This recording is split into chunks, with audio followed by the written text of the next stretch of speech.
Christopher with Geoff. So we're going to go ahead and do a little bit of introductions, and then we'll get the ball rolling. We'll start with Geoff. Geoff, who are you, and do you have anything you want to promote to people?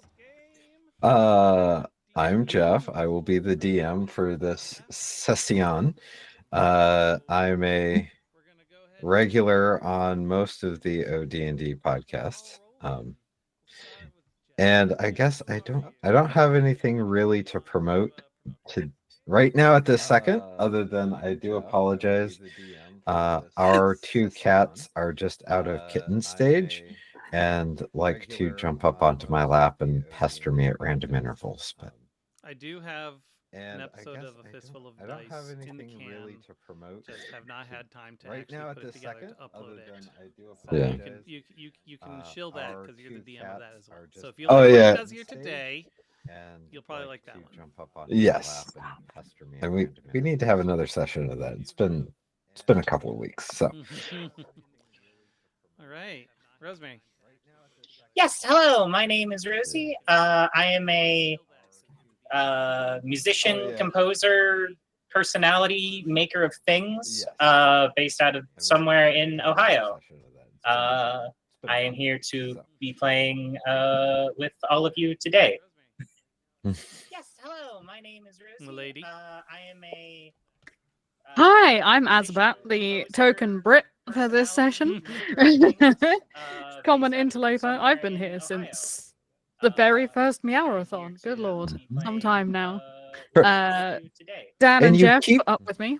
you keep choosing my game too. I Yes, don't know I why. like to torment you. What can I say? I'm Azbat, the token Brit for this session. You can find me, if you like my particular brand of chaos, you can find me over on my own corner of Twitch, which is twitch.tv/Lady Azbat, where I play a lot of roleplay streams and other variety things such as Destiny, Killing Floor, Power Wash, other cozy stuff and things, whatever I feel like at the time. I do crafting. You can find me if you like my particular brand of chaos. You might like it. Come on down. Twitch, which is twitch.tv/Lady Azbat, where I play a lot of roleplay streams and other variety things And such then as Destiny, Squeaky. Killing Floor, Power. Hello, I'm Squeaky or Kimberly. Kimberly's my name, my legal name. That is a great name to use for me. I also go by Squeaky. This is Valkyrie. She is a Simply Cats alumni, and she's driving me crazy. And yeah, I'm one of the OD&D folks. I participate in as much of the OD&D stuff as I have attention for. And I'm here in Boise, and that's the end, I suppose. Oh, Dan, did you see the in chat? Okay. There's an echo going. Yeah, I didn't think about the fact that, I'm capturing audio off of Google Meet and also opening these in Chrome. Oh. But I'm not listening. That's yeah, not that's coming it. through that audio, so I didn't hear it happening. Are we all good now, chat? That should be fixed now.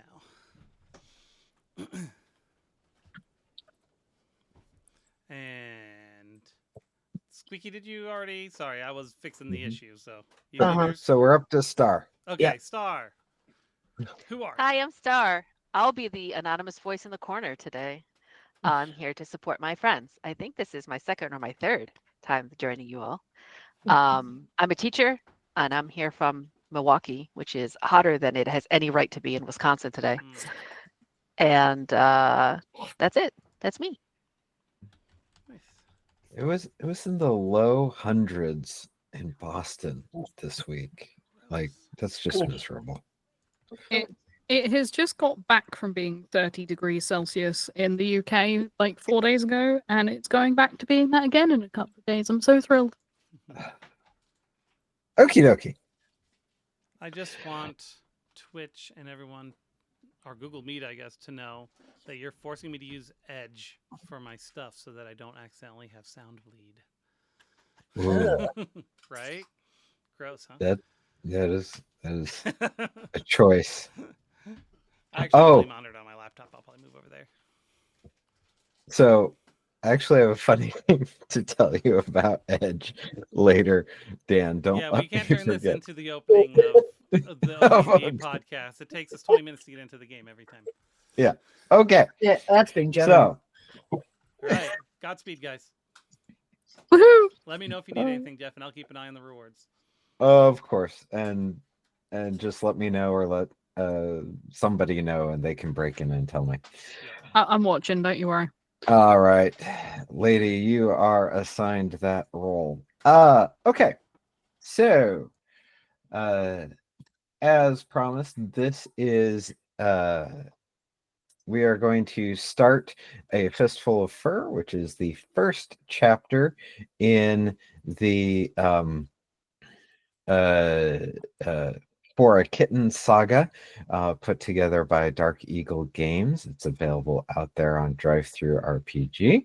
If you are interested in that, for sure, take a look. I've found their modules very interesting, very unique, and so given the theme of the day, I thought this would be a good one to start with. It is 5e rules, but I am not a rules lawyer, so we'll just make it up as we go. So before Jeff, can I sneak in real quick? I forgot Yeah. to let people know. Mhm. On the right-hand side of the stream, you're going to see a whole bunch of things like re-rolling, advantage, all that kind of stuff. Those are donation rewards, so you can choose those when you donate, and it will affect the game directly.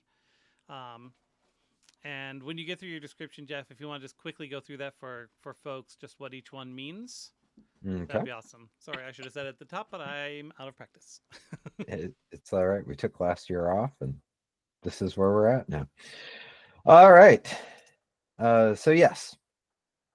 Let me go through those rewards real quick, and then we'll do brief introductions of the characters, and I will set the stage, and we'll go from there. So, the rewards that you can participate in, for a single dollar you can add to the reroll pool. These are a number of dice rerolls available to our players, or me if I'm feeling cheeky. So let's just say Rosie whiffs that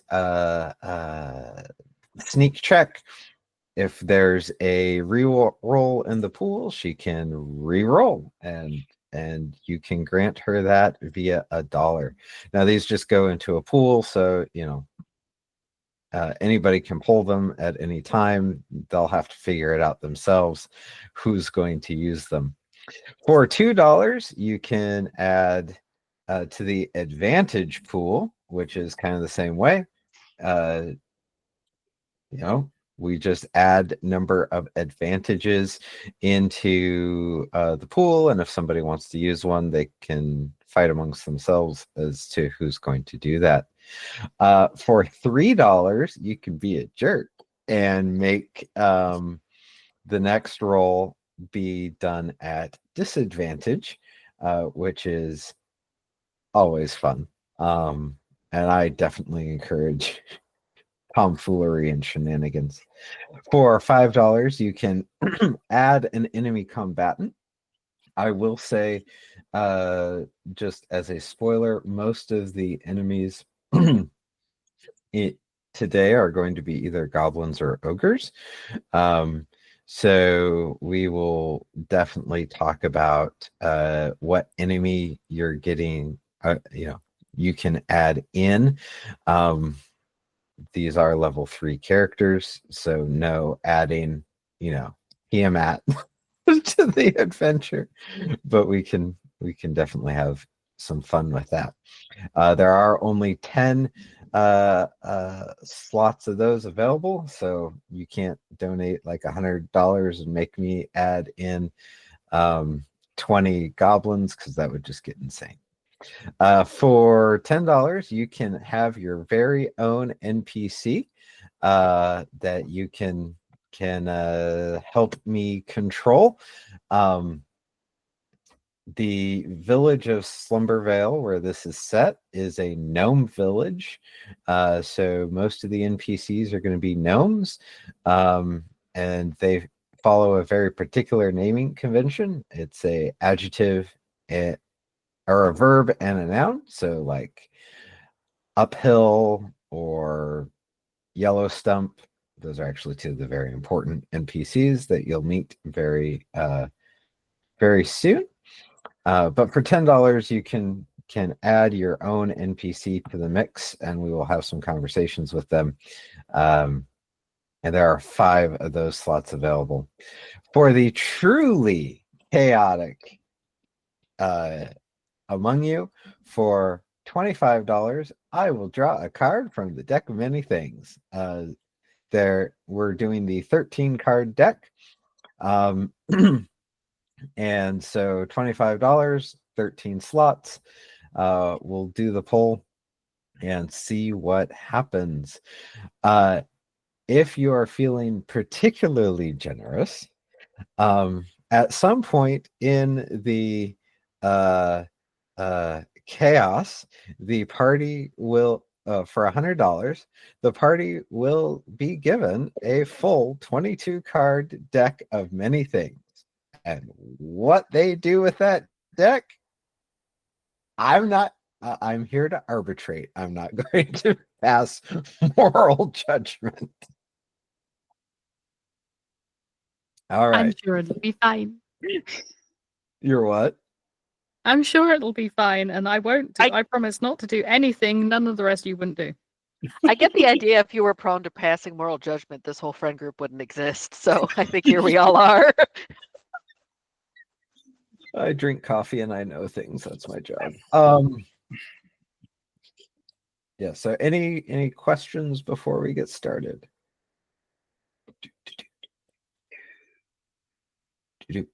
Okay. So let me set the scene. Let me set the scene, and then we'll do some character introductions, and we'll just see how it goes. But if we need to take a bio here in about an hour and a half or about halfway through and have an intermission, just let me know. Okie dokie. So our brave adventurers have come to the to Slumber Isle, a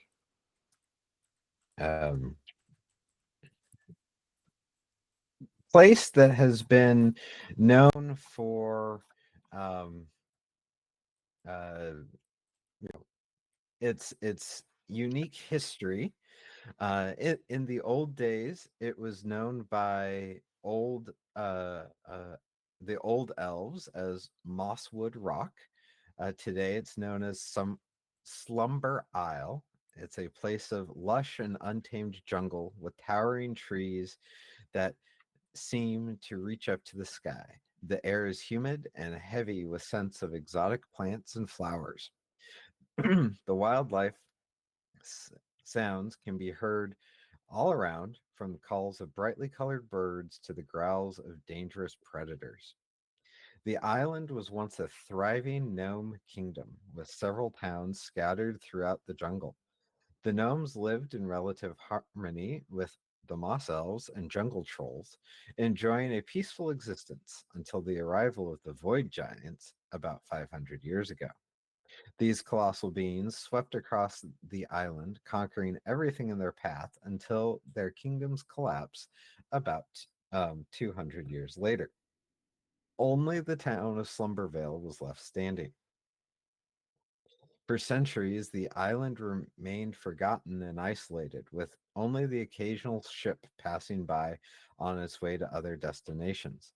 All that changed 80 years ago when the first human settlement, Two Forks, was founded on the island's northwestern, over here, shore. With the arrival of the humans and halflings, Slumbervale was once again established contact with the outside world, rekindling trade and commerce. Today, the island is a place of mystery and wonder, where ancient ruins and relics of the gnome and void giant kingdoms can still be found hidden among the trees. But it is also a place of danger, with unknown terrors lurking in the depths of the jungle, waiting to strike at unwary travelers. Only the bravest and most skilled adventurers dare explore the secrets and unlock its mysteries. Into this, our brave travelers have found a treasure map that have led them to Slumber Isle. And as with all good Indiana Jones montages, where we have, circle and then have the arcing red arrow, you have opted, or the map starts here at Slumbervale. So, with that, as you disembark from the ship on your way to find the treasure, you are stopped at the gate by a gnome. He's wearing a red cap and carries a rod tucked into his belt. Big white beard. And he there's only one of him, but he guards the only gate into the town. And so he stops and he says, when he sees the four of you approach, he stops and says, "Halt! Who goes there?"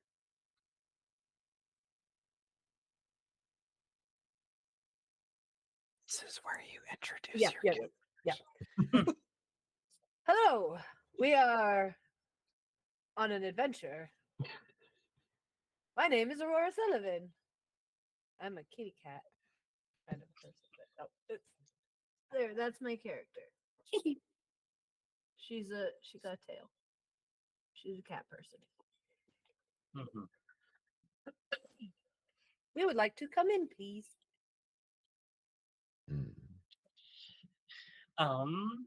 A brass dragonborn sort of shyly shuffles his way from the back of the group.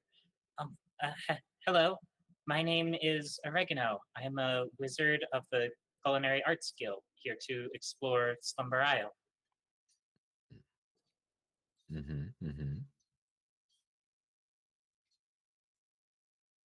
If he looks behind the dragonborn, he'd see a teeny tiny tabby cat tabaxi paying no attention whatsoever and is busy doing a Rubik's Cube.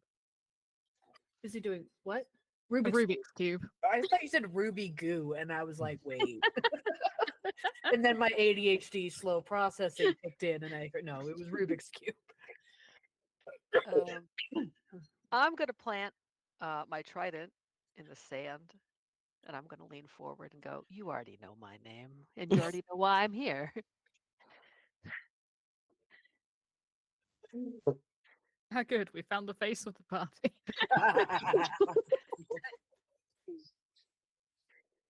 So the gnome squints at that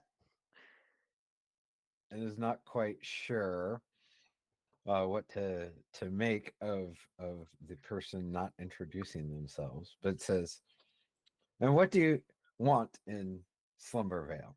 Now, in the background, for those of you looking over his shoulder, you'll see that something is burning. Like a large portion of Slumbervale is clearly on fire, with smoke billowing up into the sky. But he doesn't seem to draw your attention to it. He's more focused on you four. So, What are you here for? I don't want to. Far be it from me from ever telling a fine officer of the law how to do his job. But is that you guys do that a lot? That like every Monday at 8, or is this new? Got a little. It's a little. I could help with that if you let me inside. The smoke?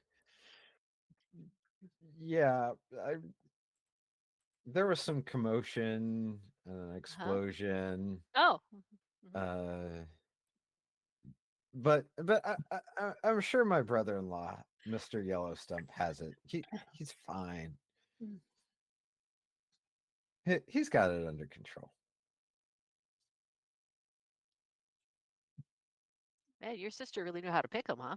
Okay. All right. Are you sure you don't need help? I can put out campfires. I have that ability. Well, I know it's a little bigger than that, but maybe there's like a small part of the fire. I can put the small one out. Well, we have been having a lot of trouble with the moss elves, and the jungle trolls keep vanishing. And then we have had some problems with goblin raids recently. It's always something. And, I'm the last gate guard left. So it's my job to keep this village safe. I suppose I can let you in, but you must take upon yourselves the most solemn of promises. And with that, he holds out his pinky. I won't let you down, sir. Yes, I understand. You pinky promise you will not cause any trouble in our town. Oh, I pinky promise. On my honor. All right. So he clasps pinkies with oregano and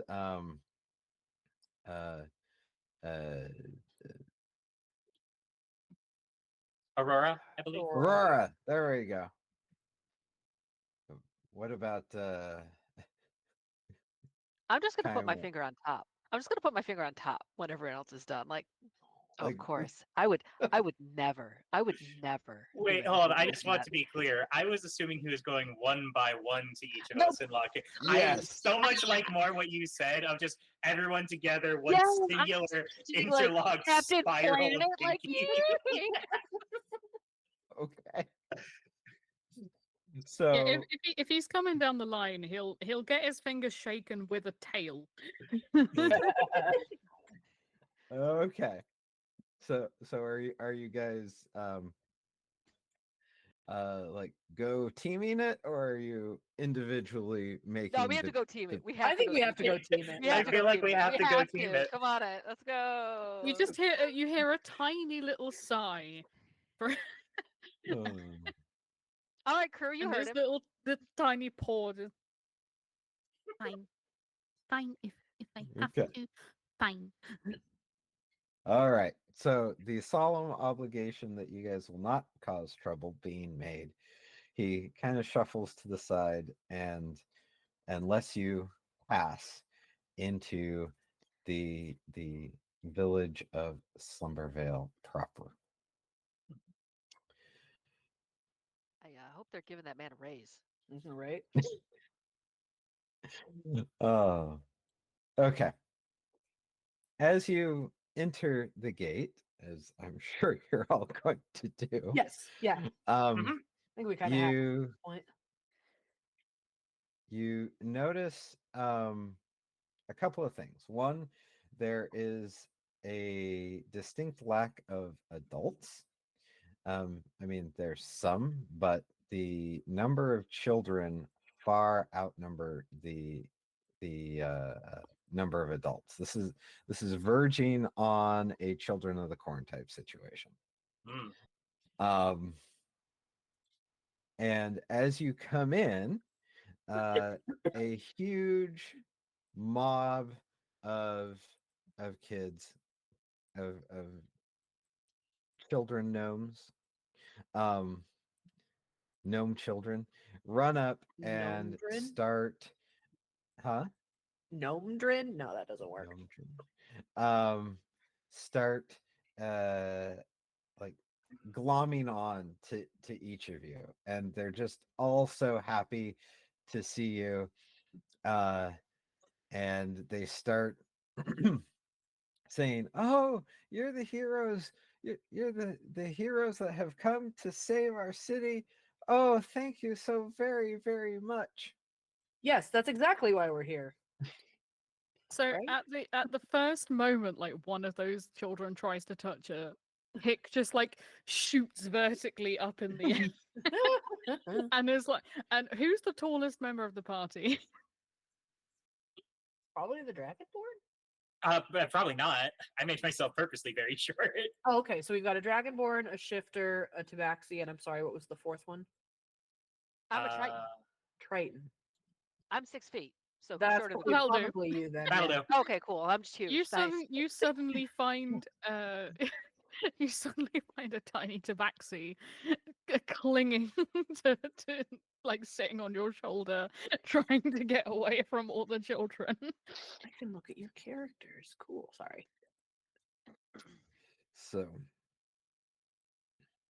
Ah, okay. I didn't know they come in a smaller size. Look at this. So Gnome seeds. gnome seeds. It's canon. Gnomes grow from the ground now. You plant gnome seeds and get more gnomes. As apparently the only one who is comfortable around children, Oregano is going to kind of like kneel down to one of the gnome kids' level and just ask, like, "What are you saying about a hero?" So one of them, the kind of self-appointed leader, gets, uncomfortably close to Oregano, as kids are wont to do, and takes a breath and just brain dumps that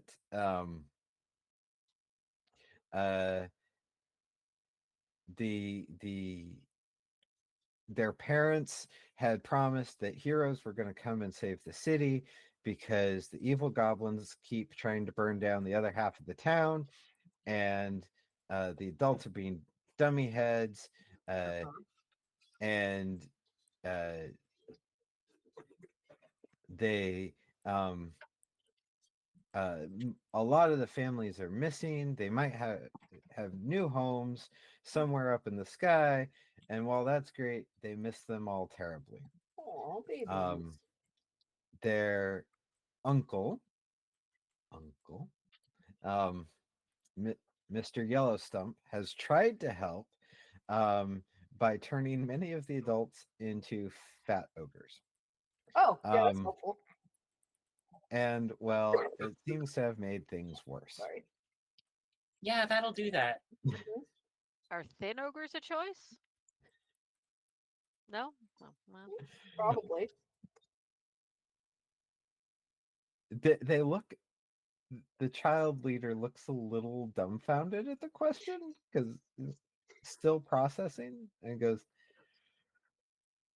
"All the ogres we've seen so far are fat, so I guess you could have not as fat ogres." I'm sure ogres can be in many different shapes at a healthy way. However, this is the second time we've heard the name Yellowstump. Could you point me in the direction of that man? Well, they say that Mr. Yellowstump's workshop is on the south side of town, and if you follow the yellow and red flickering lights and smoke, you should find his workshop there. Okay. Man who believes in safety I like procedures. awkwardly pat the kid on the head, like, "Thank you." One of the children reaches up and says, "But if you're heroes, don't you want to be paid? Mommy always said that we have to pay our heroes." Ooh. We'll talk Guys. about that part later. Drew Puddle, I don't feel right taking money from kids. Yeah. No, I was gonna shake Yellow Stump by his ankles until he gave up money, but Exactly. that's fine. The kids want to pay me in mm. candy before then. That's fine too. You know, I could go with like a lollipop right now or something. You Your know, smiles are payment enough for me. The children gnomes pay you in candy that Oregano gave them 10 minutes ago. Yep. it all goes around. It comes around. You know, like life keeps giving. I don't. You know? Yeah. So the children are like, "Oh, well, we don't have money, but we can pay you with a kitten." Yes. Oh, good. I can get one for the other shoulder. Isn't that right? You can just kind of the Rubik's Cube just stops. She just looks. Click, click, click. What kind? Gray, orange, black, white. What are we talking here? Should we roll a d6 and find out what type? Yeah, what's this one? One for has it. to be the orange cat. Roll for cat breed. Yep. Yes. Someone else is carrying it if it's a Maine Coon. Well, hold on. Ted I just got. finds herself with a new steed. I need to.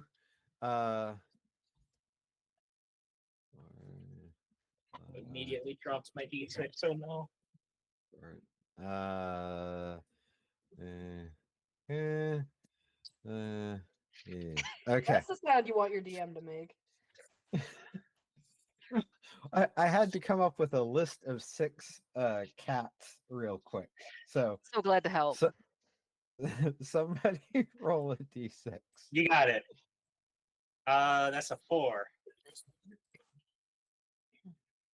A 4. All right. So no. A d6, a 4 gets you a tortoise shell kitten. Aww. Nice. And I'm just going to paste a copy of the contract so they go off into the side, and one particularly artistic one draws up a contract real quick because they're gnomes. It has to be official. They are giving you a cat in order for you guys to save the city from the burning ogres and goblins. And so they come back with a contract, and it looks pretty much what you would expect a child to create. It's a picture of a gnome and a wand and a cat. So basic, and a line for you to sign. And they're not going to let you go until somebody signs the contract. I'll sign it. I'll grab the pen and be like, all right. All right. Well, it's a crayon. Okay, grab the crayon. What color is it? Purple. I signed it purple crayon. Legally binding. Yep. As all contracts are. Regardless. All right. So thus far, you've made a pinky promise and signed a contract in purple crayon. Yep. Okay. Legally binding that. Yep. Should we get out of the crossroads before anyone wants to make another deal here? Or... Yeah, right. Okay, that's time to go. I don't want to become spit brothers with anybody right now. I was kind of expecting that from the children, I'll be honest. You don't have to see Tick's face to imagine the imagine it, where the motion of like a spit promise. Right? Okay. So the two very important clauses in the clauses in the contract are that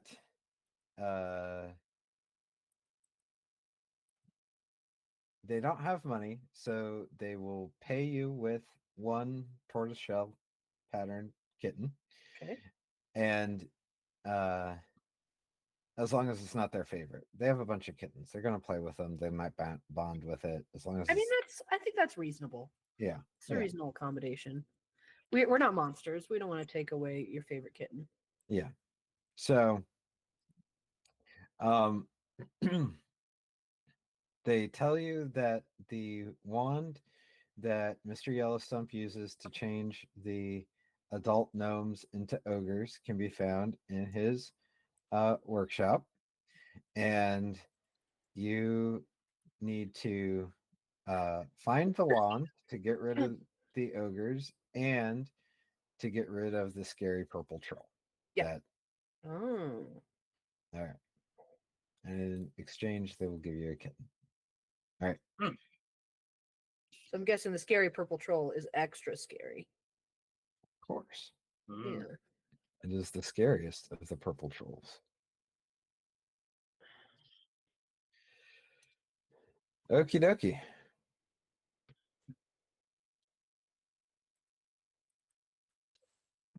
Okay, so we have to follow the lights to get to the thing. The sounds of screaming and burning. Yes. Yeah. Off that way. Mm. Also, if the rest of the crew would like to make a bet, I'm taking bets right now. Is it his wife or his mother-in-law? What's a bet? I can't see my screen right now. Valkyrie, can't see. Or it's the conjoined souls of all the other tour guards.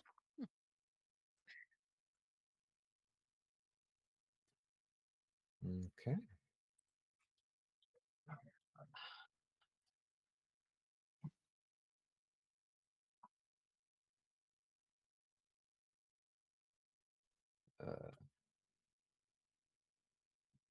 Okay. So you make your way through the wandering streets because it's gnomes.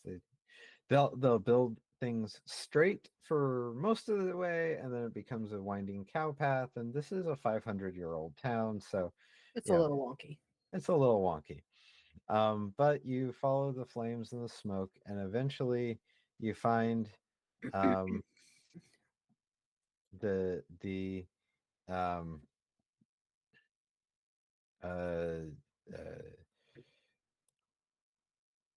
the workshop.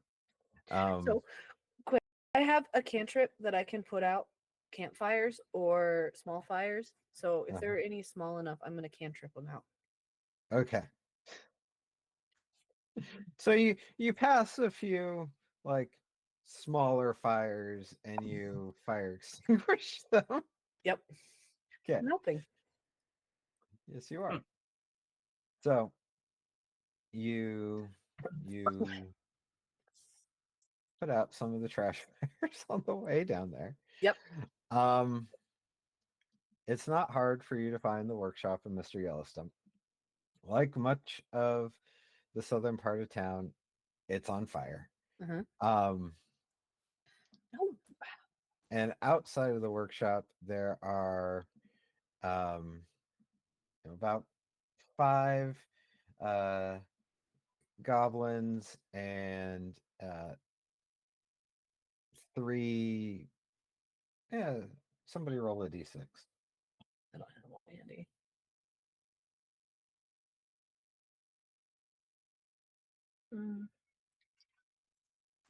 1.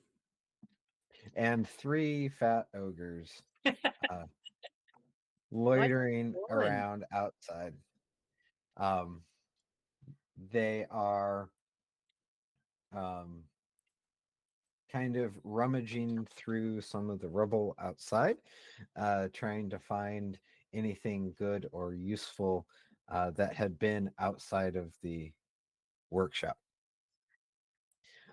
When you guys approach, you folks approach, one of them turns and goes, "Hey, what are you doing here? Get out of here, scram!" We're here to help. Yeah, me too. I love what you've done with the place.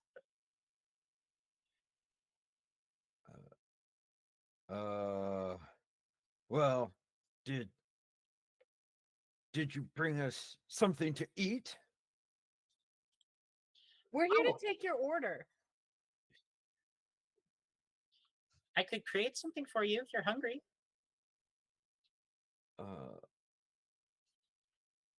We're always hungry. We're here to get more food for things. And one of the goblins just shoots a look at the ogre like, "What are you doing, bro?"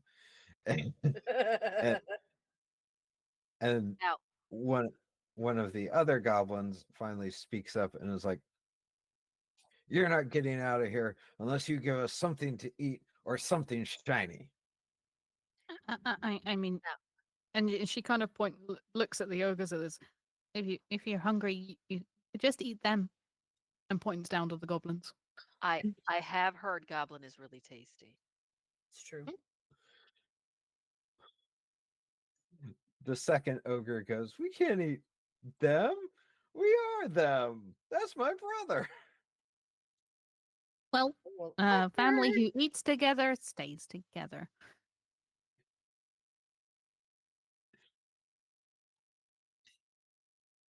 The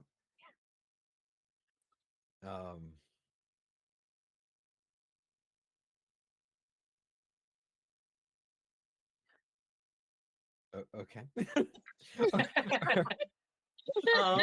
The ogres are kind of dumb. I mean, the goblin ogres are kind of dumbfounded that you are suggesting cannibalism for their food shortage. Look, we're just trying to solve a problem here. Oregano, hearing that the problem could be solved via food, is frantically rummaging through his pouch and backpack and just sort of turns to party. Hey guys, I have all of my cooking stuff, but I think I ran out of ingredients handing out treats to the kids earlier. All right, side quest. Let's go. Does anyone have like food on them that I can prepare? Okay. Let's see. Let's have some fun with this side quest. Yay! Opening Oregano's character sheet. Give me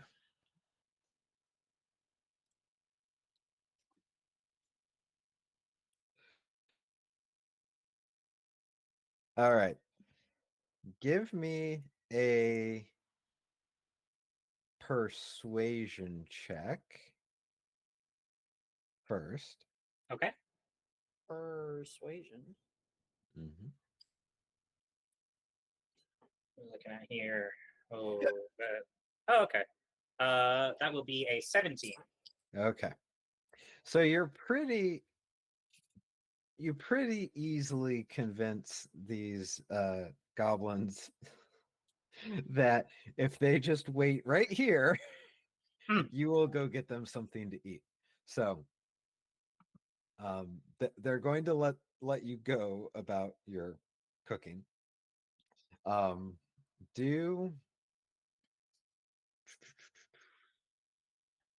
Do an investigation check for me. Okay.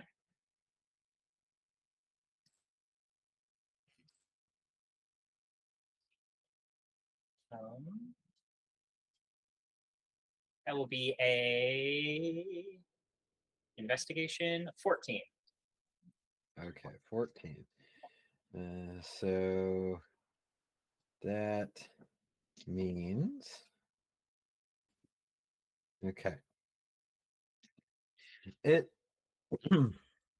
it will take you about half an hour searching the rubble strewn sections of Southtown to find a former bakery that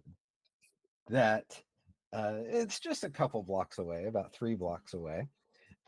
It has been pillaged by the ogres before, but there's still some ingredients that they didn't know what to do with. So like raw flour, a couple of eggs, some sugar, but like the completed bread, that's gone. Sure. Pastry is gone. So Just to clarify, is this building also currently on fire? A little bit, probably. Aurora, unfire the building. Yep, I unfire the building. Yes. Just wanna double check here before we're like, oh, you Yeah. don't even need to put it in the oven. Just put it on the counter. It'll be done in a couple of minutes. It'll be fine. Roll a d4 for me, Star. Okay, I'll roll a d4 for you. Okay, hold on. Okay.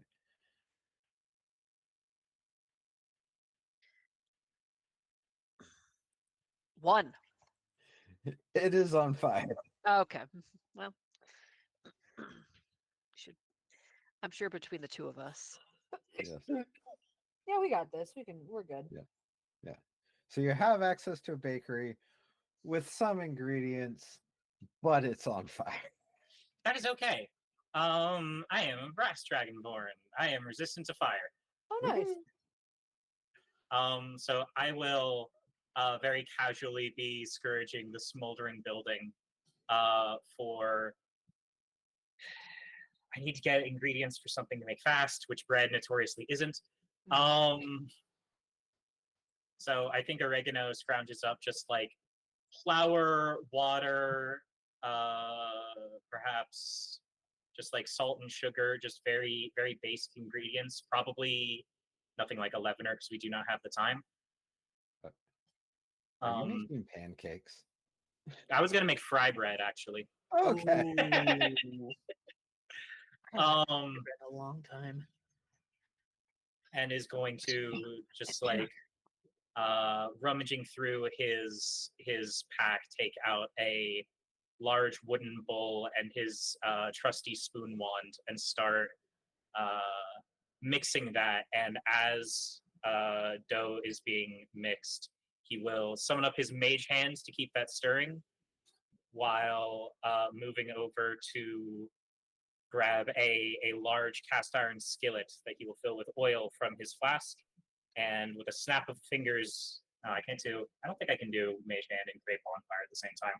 Whatever, I can get fire from the building. Yeah. There's a source of that nearby. There's fire nearby. So we'll create a little cook fire to start heating up oil. Okay. Well, you also have breath weapon fire. So I only get one of those though. Oh. I might need that. That's true. It's true. Hey, you think if you offered to do a live demonstration, you could get them away from the building? Ooh. A live demonstration? Yeah. What do you mean? Show them frying the bread. Because if they all get in line and start pushing each other about who gets first, maybe I can get them away from the door. Ooh, I like it. I do like that. Okay. We are going to try to create mobile kitchen. I think between hands, mage hand, and tail, I can carry still mixed dough and hot oil pan. I do like that. I think that before like just as oil is ready for frying, we're going to hurry out of the building and reapproach the goblins and ogres. And Oregano will sort of like do a bit of a showy speak up of saying like, "Food will be ready in just a sec, everyone," and is going to start rolling up and portioning out dough to start frying right in front of the faces and noses of hungry guards people. Nice. All right. Anybody going to assist with any of that? Let me see. You don't want me trying to cook. I can create a harmless sensory effect such as falling leaves, spectral dancing fairies, a gentle breeze. Ooh, I can make like a gentle breeze to waft the scent. I like that. Yeah, I like that. I create a gentle breeze. All right.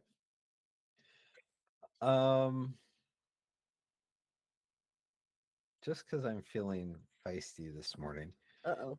the caffeine's starting to kick in. Dude, I haven't had any of that yet, and I'm thinking about it. And as an aside, this is the first time in we've done this 4 years? This is our fifth. Fifth. Right? It's 4 because we skipped last year. 4. Yeah. So I am now 50-50 on whether or not I'm drinking coffee or booze. So Okay, so what? Right by me. Okay, but you could go 50-50 and just put whiskey in the coffee. Like, what? Yeah. Yeah, come on now. Like, oh yeah. okay, there you go. Okay. In 10 minutes it'll be after 12 here, so you know there's always options. 3 o'clock somewhere. I'm gonna chime in here because we started in 2020, so it's 2020, 2021, 2022, and 2023 and 2025. This is our 5th one. I'm so smart. Nice. Okay. That brief detour to history. Right? So I think I've had coffee twice and high octane the other 3 times. There you go. Oh, Jeffrey. Oh yes. We just got a donation to draw from the deck of many things. Oh, Yes! So if it's one that affects a specific person, I would say roll to see who it affects. Oh no. Thank you, Am. Woohoo, thank you. Thank you. All right. I'm terrified and also very excited, and yay. Oh no. All right. Let me pull up the deck because it's the deck of many things. Somebody needs to sing a song or write a song. The deck of many things. Does the timing of this donation imply that whatever is going to result from this deck is going to be the result of whatever bread Oregano is making? Well, now it is. It's the bread of many things. It is. Oh, good. Panera. So, Panera. It's the Panera of many things. Now I want Panera. Actually, no, I don't. They have really good soup, but they discriminate against pagans. So it's good food, but it's overpriced cafeteria food. Like I can make a sandwich for like half the cost. All right. 153. Wait.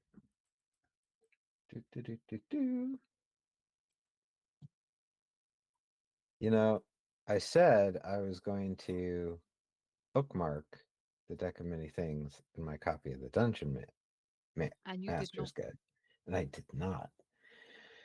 Did So,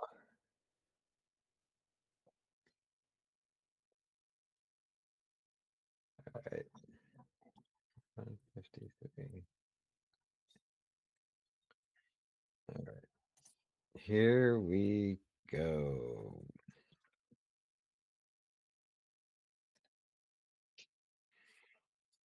All right. Do, do, do, do, do. Do, do, do, do. Do, do, do, do, do. Do, do, do, do. What page is that? Oh, that's okay.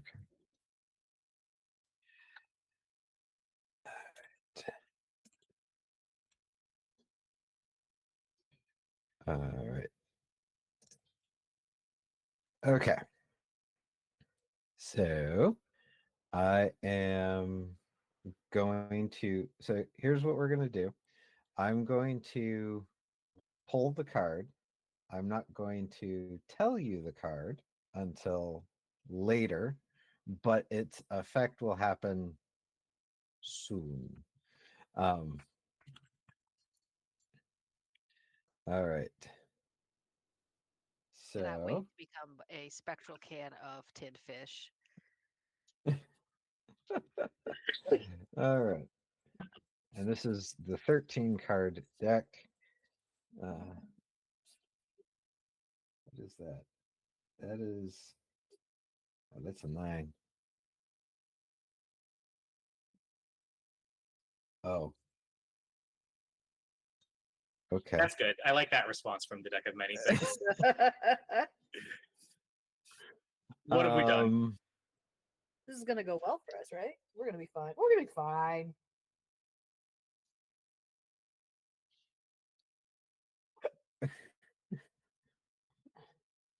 That's not right. I don't like that, Dan or Jeffrey. Fine. Okay. All right. I know your middle name, but I'm not gonna say it. Xavier, I know. Okay.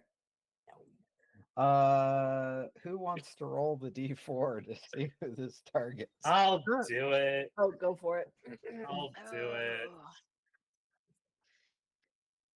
It's gonna be awesome no matter what. Just saying. That's a 4. Okay. So that is lady in my little Oh boy. list. Well, All right. Good luck over there. Salute, soldier. Good luck, sailor. I think that's very fitting that my friend is the one that gets me with a deck of many things. Yeah. I mean, Chat 07s for pick. All right. It's not bad. I just have to figure out how to fit this into the narrative. But story of my life. yeah. All right. So you get back on track. And you've set up your campfire kitchen with donuts or fry bread wafting over the breeze. Squeaky, give me a let's do a persuasion check just for fun. Okay, what is my persuasion? It's a +1. Okay. Not the worst, but It's not -5. Good I luck. got a 5. All right. Okay. So the breeze, the scent of fresh fry bread wafts over the area, but because of the acrid stench of smoke and burning rubble, it doesn't get very far. So the good news is you don't attract any more goblins. But a couple of the goblins are very curious as to what it is Oregano's over here doing, and so they go wander up, and they're like poking at stuff, probably burning their fingertips on the cast iron pot. I mean, what? And eventually they are like, guys, come here, he's making us food. And then they start to get all cranky because you've made them fry bread, but you haven't offered them anything to drink. But you have their attention. You have distracted them away from the shop. Okay. Okay. All right. So when I am confident that they're distracted enough and not paying attention to me, I'm going to pull the classic D&D blunder, split the party. Oh, good. And I'm going to use my divine sense, my channel divinity. And I am an Oath of the Open Seas, and my channel divinity is Marine Layer. You create a thick cloud of fog that surrounds you and heavily obscures the area in 20 feet in all directions. So cool. And then I'm going to open the door, and then I'm going to go inside. And you've got a tiny tabaxi sitting on your shoulder. Who's coming with you? Here we go. We're going inside. Okay. So we've got the druid and the wizard cook outside serving cranky ogres and goblins, and the little tabaxi and the triton inside the shop. Yes. Yep. Is that Yes. Yes. okay? Yep. What could possibly Okay. go wrong? Everything.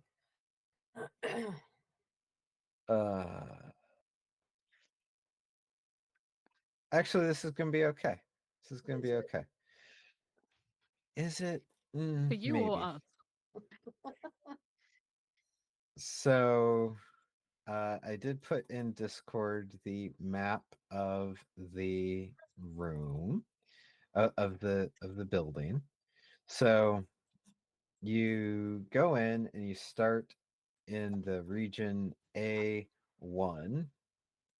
So as you come in, you see that it is kind of a rounded counter, or it's a rounded room with bookshelves along the edge. There's a door to a back storeroom, and then another door off to your right that leads to potentially some residential space. The storefront, so from the street, the storefront is a 3-story wooden structure. Above the front double doors hangs a sign that reads Mr. Stump's Scrolls and Scrivener Supplies. And upon entering the building through the front doors, the heroes find themselves in Mr. Stump's whimsical storefront. This charming little shop specializes in scrolls and inscribing supplies. Unfortunately, a band of goblins has recently ransacked the place, leaving it in disarray. On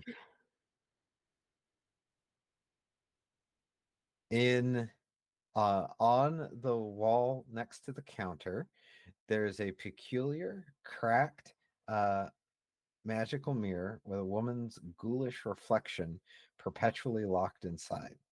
It has a wide, unnerving grin, and it's bolted to the stone in the wall, so you're not making off with this thing.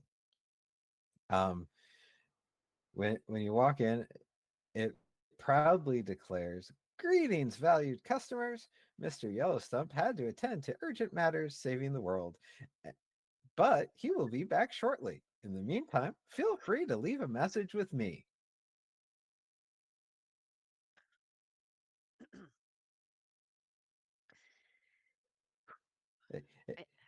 Never sign me up for whatever afterlife means I have to do customer service till I die. And afterwards, oh no.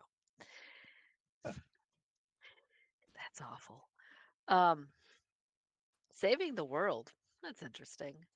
How long's he been gone?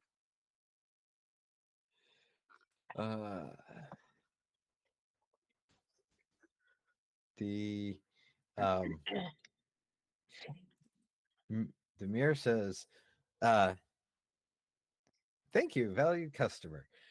Thank you, valued customer, for your question. Mr. Yellowstump has been gone for quite some time, but we expect him to return shortly." Okay, so it could have been 8 hours. It could have been 3 weeks. Cool. Useful. Well, he's dead. I'm sure it's fine. Yep. No, I'm not there. Never mind.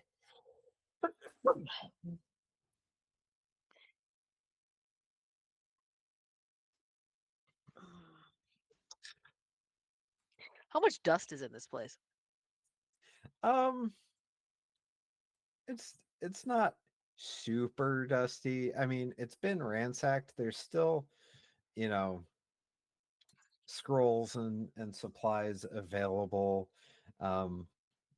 Paper, journals, pens, Goblins aren't big quills. readers. Surprise. Yeah.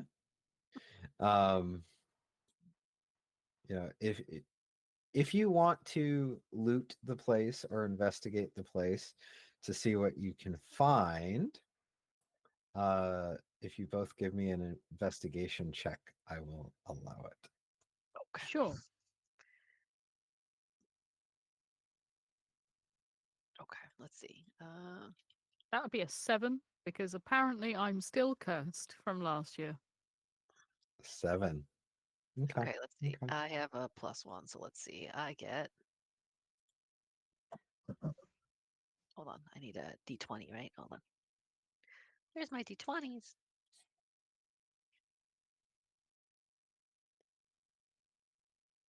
I got an 8. Ooh. We're the okay. best. Brains up in here. The worst thing So, is I get a +3 to that. so we will do Star first. So Star, you find 2 copper coins. Think of those. That's really the only thing of value. Everything else is just like generic stuff.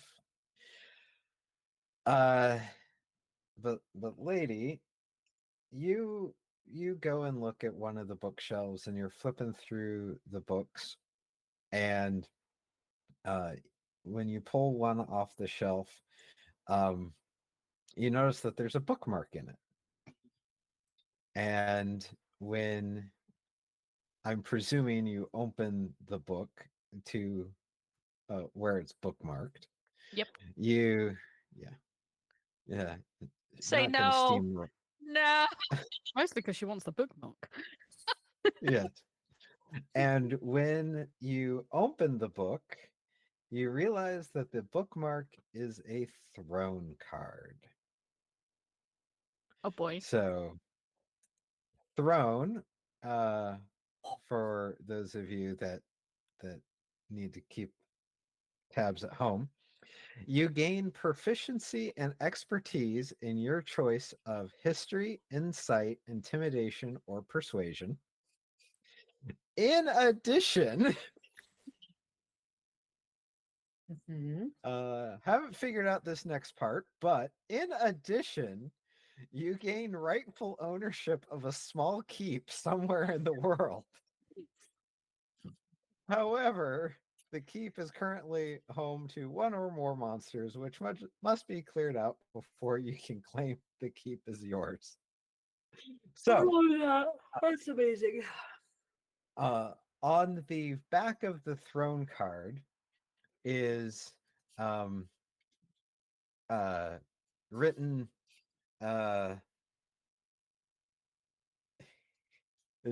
the word Void Giant Keep.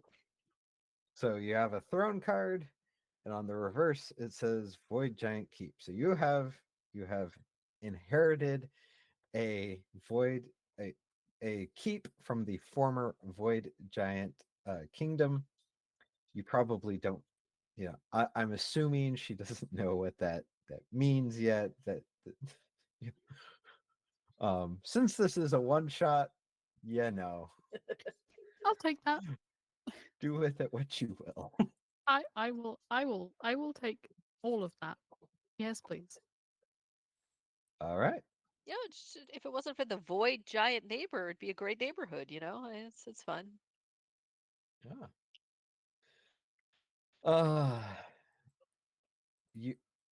You were 1 away from another card that I wasn't entirely sure how we were going to handle that, but we'll figure it out. Okay. I'm currently just trying to figure out which one I'm going to expertise because I've got I've already got +5 in all of the ones. So, from here, so there's the only exit other than going back out into the street are double doors to the back room.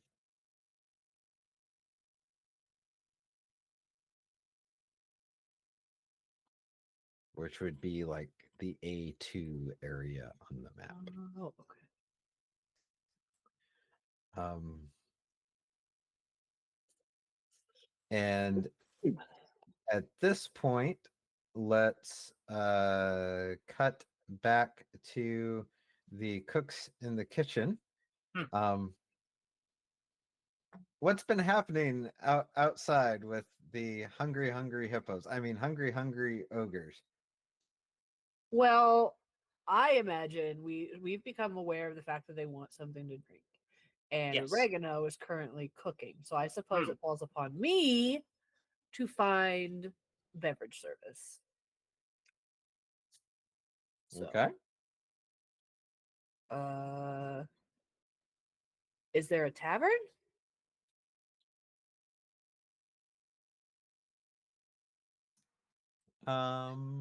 Give me an investigation check. Okay. Oh, I have proficiency. Oh yeah, get out of my way. Oh, Jesus Christ. 7! That's 7.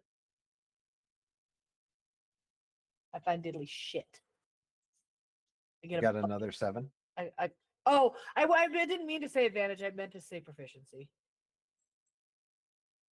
So, okay. Yeah. So what was the score though? Sorry. 7.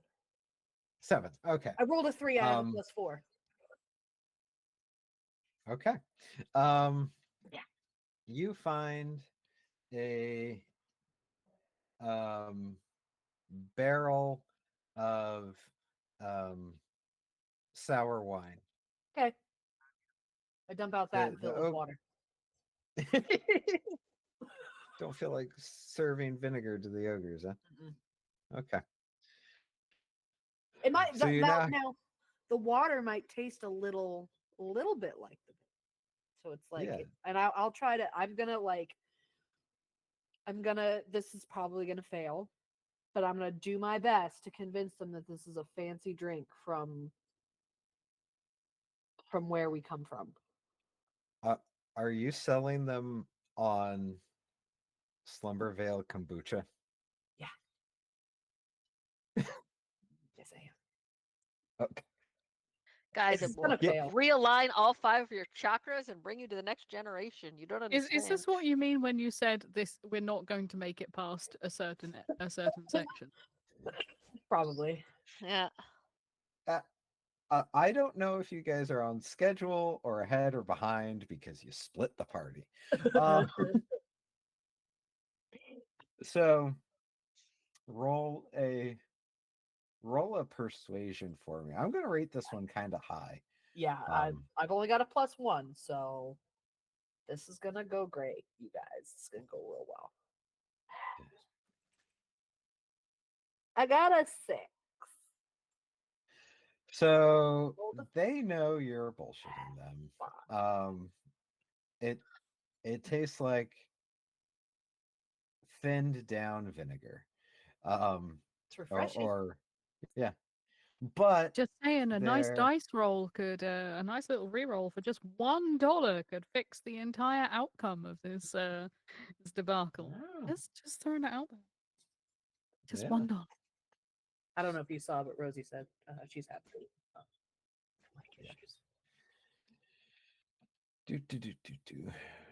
So, get us to sell kombucha to the natives. Yes. Let's see if that works. Hello? I can hear you. There we go. We did it. Hi, I'm back. Okay. Do you want to try and sell kombucha to the native colony? Here's the thing: is we may as well. I was going to recommend that perhaps Aurora just use like Druidcraft or something to unsour the wine, but unfortunately she couldn't hear me. So Wow. Can I do that? I don't know, but I can create a harmless sensory effect, such as that's the thing. Um, Taste is yeah. I can create. So it's like one of the options is the faint odor of skunk, and I don't think I want to do that. No, You could but- make it like one of those air up bottles, and like Right? it's just water, but you can make it taste like Coke as they drink it. If you can just make the water in the fancy bottle just like faintly smell of elderflower, I think we're gonna do great. Right. Oh, we're making liqueur. We don't actually want it to taste like There you anything. go. We want it to smell like it tastes like something. Good, thank you. Amazing. Want it to smell Thank like it was you. once in the same room as a watermelon. Yeah, Yeah. thank you. Smells faintly. What is it? Faintly of faint lemon or something. This Um, one's traveled in the same truck as an orange. Nice. Yes. Yes. Okay. So are you going to elderflower the barrel of water? I think that's really funny. Yes, if you'll allow me to do that, I will. I will. And I will grant you an additional +2 on your persuasion check for this. I rolled a. Oh, so do I? You want me to roll persuasion? No, I already did. I rolled persuasion. I got a 6, so that brings it up to an 8. Or do you want me to read Well, it? go ahead and roll it again. Okay. Am I allowed to help with this since I am also Yes. trying to pitch this bottle? Okay. Yes. Between the two of you, or both of you, roll a persuasion check. You got it. It's a 12. My dice are just That's yikes. That's a 7. good today. We're gonna need all the help we can get, chat. All the help we can get. Chad, please give us $1 so that this can work. Arms for next lever. Well, that one was a 19, but okay, now you're getting it. Good job. Okay. Okay, this one has figured it out. It's not going into dice jail anymore. Oh yeah, my dice jail's in the other room. I should go get it when we break. Yeah, we'll break in about 10 minutes, I think.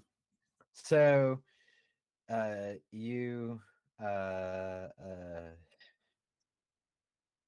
have it's a tough go of it to try and sell this as like exotic, something as fancy as kombucha that will heal everything and make women want you and men want to be you, Or vice versa. or vice versa. I don't care. But you can sell it as lightly flavored water, and they're goblins. They're dumb.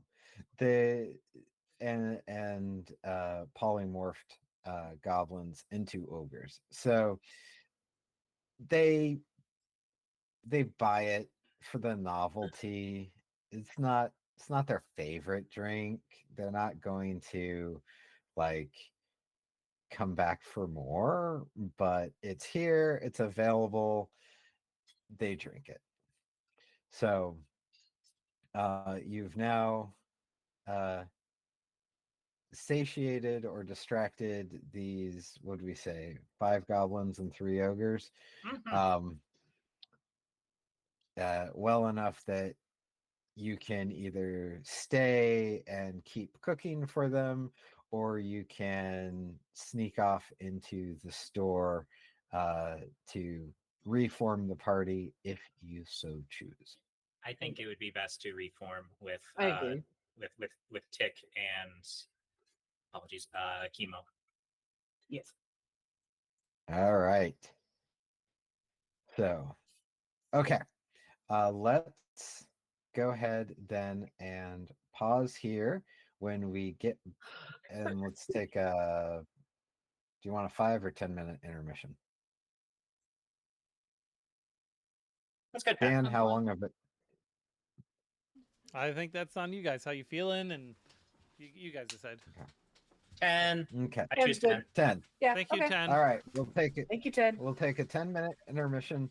We'll come back at the bottom of the hour and pick up with our fearsome foursome floundering in the front room.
All right, guys, we are back at it. Woohoo! All right. So, previously on Fractured Fairy Tales, we fed some goblins, and we ransacked we looted a ransacked shop, and then reformed the party. I know it's been so long, you all forgot all that. And I now have a second cup of coffee, so I will probably speak a lot faster. Okay, so as the four of you get back together, there's a pair of double doors in the back of the shop that you can go through to. They're unlocked and easy to go through, but I need. Yeah. Is there any conversation you have in the main shop room, particularly in front of the mirror? I probably am like, this thing is wild, and I might ask it like, I don't want to derail things, so we can just sort of glaze over, but like, who are you? What's your name? Where do you come from? What do you like about being a mirror? Just sort of like that. So it That if gives were you. this not a one shot, we could spend a good hour. Yeah.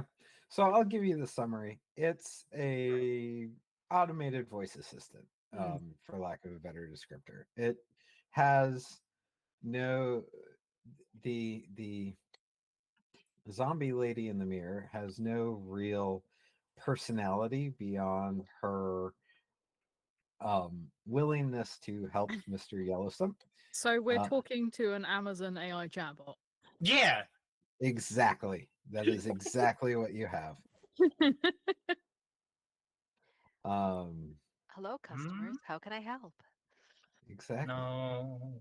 Or the mirror. Is it a mirror? In was it Brave? Yes, Yeah, Brave. that's the cauldron. That's Yes. immediately what you made me think of. Yeah. Same kind of idea. Hey, hello, dearie. Yeah. Exactly. Okay. So, oh, we lost Squeaky again. No. Oh, she's back. Punch. Oh, she's eating. Okay. Space stuffing. It is that time. It is that time. Okay. So, I assume you guys are going to just go into the back room. Tick is a cynical little thing. She's going to push the door open with her mage hand rather than her actual from a distance, just in case, for no reason. Tripwires in my burning town? She's not saying that she's the type of person that if she owned a shop full of things that happened to get ransacked on a regular basis, she would have some tricks in store. But Okay. So, are you trying to determine if the door is trapped? that's why she's pushing it open with a mage hand. Yes, seeing if anything happens. All right. As the door opens, because it's not trapped and unlocked, you see that Mr. Yellowstump's kitchen has already fallen victim to looters. Despite the disarray, you can't help but notice a detailed map of the region hanging up on one wall that you can look at later. Is that the one behind your head? I believe it is, yes. Your background? Is it like pinned to the wall? Yeah. No, I'm just gonna take it. Yeah. I mean, obviously. Hello? Okay, let me finish setting the scene, and then you can yoink shit.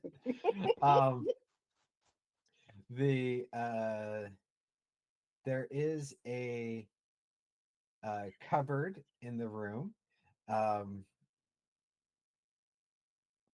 and it has some etchings on the side and a combination lock, and for some reason, a goat is wandering around inside. Oh, I want to pet One, the goat. one could say it's But I don't. crashing the party. I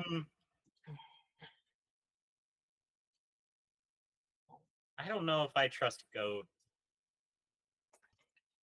I want There's to a lot. do. There's a Can I- lot going on in Can this I do shop. like an investigation or like sense motive on the goat? Sure, Okay. Investigation? sure. Okay. God damn you! Got an 8. The goat Okay. wandering. It's got rope around its neck. It looks like somebody had tied it up at some point, and it chewed through the rope. And yeah, now it's just wandering. Okay. I don't know what to tell you guys. It's just a goat. Okay.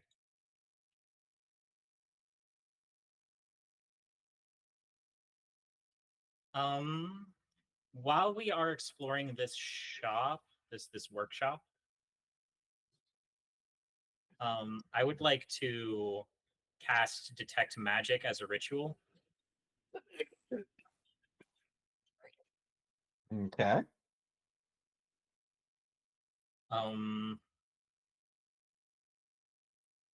Purely just as a means of like, one, I kind of agree with everyone else that barging into place, things could be trapped, we don't know. But also as a means of hopefully detecting, since the children mentioned that there was a wand that Yellow Stump uses, to see if I can try and locate that. Smart. Okay. I was gonna say, I guess you should clarify. This goat on all 4 legs? Is he walking around the store like Black Phillip? You know, like what are we what are we talking here? Like, Good question. It is a gray goat with, the long straight horns, munching on a piece of tablecloth. oh hey man.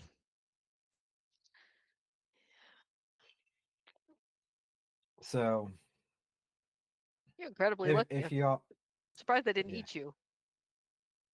if everybody wants to roll like just a general investigation for what they find in the room,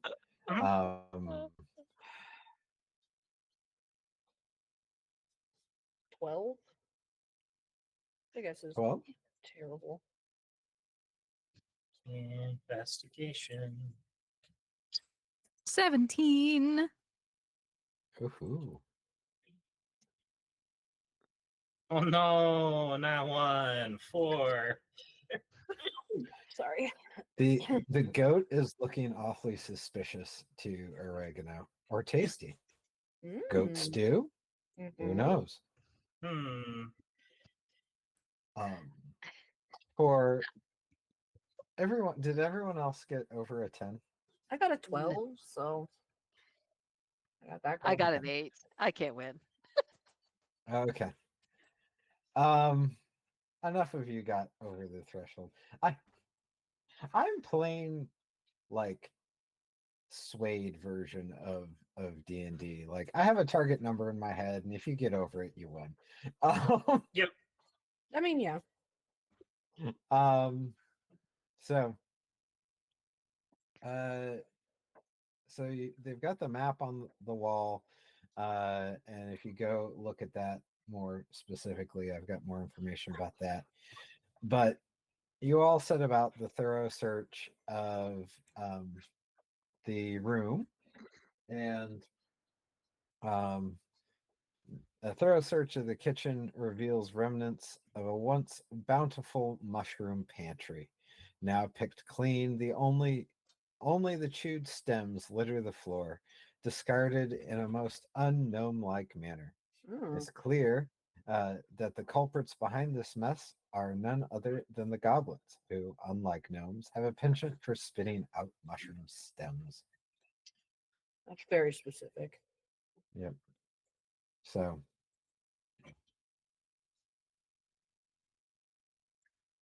there's also, the cupboard with. So you've got the map and the cupboard and a goat. Your detect magic, oregano, yields. The cupboard glows faintly with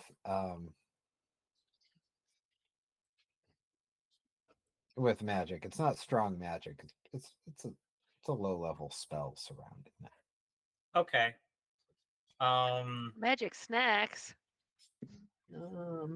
Snack, magic. No. Okay. I do want to check that cupboard drawer. I think in the spirit of Tick, I am going to do that at a distance with Mage Hand. That's very, very intelligent. Tick just installing an essence of caution into the group. All right. One of these things is going to be trapped. We know it. Mm-hmm. So it's a. I was about to ask, when have I ever led any of you astray? And I shut my damn mouth. Just want to go on the record. Uh-huh. I love you. Love you too. The heroes. Okay, so you discover this particular cupboard. It is secured with a combination word dial. Okay. And is probably in Gnomish, but we're going to use English. Wait, do I? What are my languages? And etched into the wood above the lock is the phrase, "My secret stash is in the caps." In the caps? Like In the like caps. like caps lock? Not necessary, but like CAPS. No, CAPS, the caps of the mushrooms that have been eaten. Oh, cap. That okay. Yeah. I was just I wasn't sure if you said CAPS or I don't know, something else. My secret stash is in the caps. Mm-hmm. Well, I got bad news for the stash then. Nom nom. And it is a 9-dial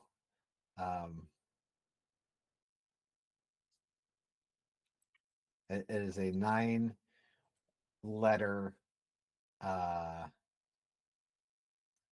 solution. Mushrooms. Is that what you're going with? Yeah. Right? Yeah. I believe that. Yeah, that's 9. Okay, yeah. Or if there's a And- breed of mushroom that has 9 letters. Well, I you think you're- tried. Do I think your average gnome speaks Latin? I mean, that's fair. I was thinking like chanterelle, but I think that's too many. I know that's too many letters. So, the word was mushroom. Let's Oh, go. yay. And We're real smart. Tick's just stood there with a Rubik's Cube. When you enter in the combination, the door, you hear like far too many levers and levers chunking in, and it slowly drifts open. And you see inside the cupboard there are 2 healing potions. Oh. 2 badger spit potions. Okay. And and a notepad filled with limericks. Noise.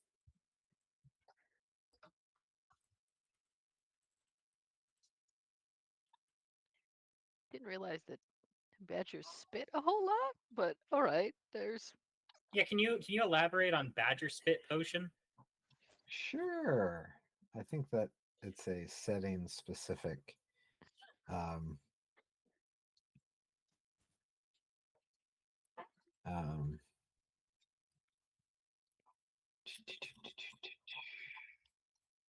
Let's see.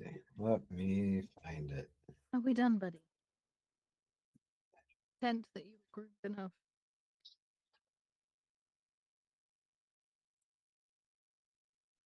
Look, this is how we got from today. Make you wear it as hat.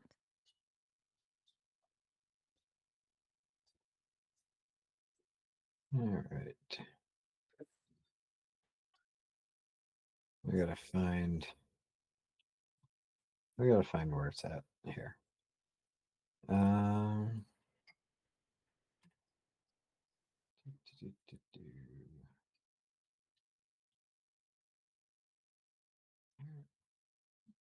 I will find it, what it is, but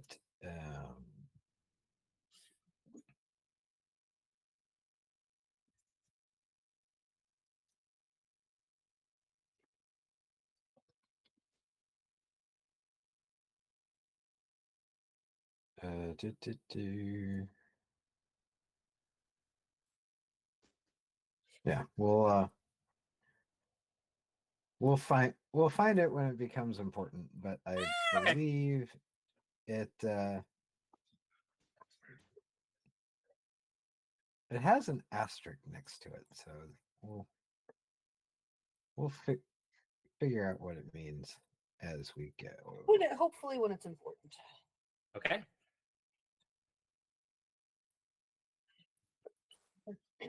It's a mystery. Hey guys, you've got Gnosticism. 5 advantages added to your pool. Yes. Yo! Thank you! Thank you, Thank Anonymous. you!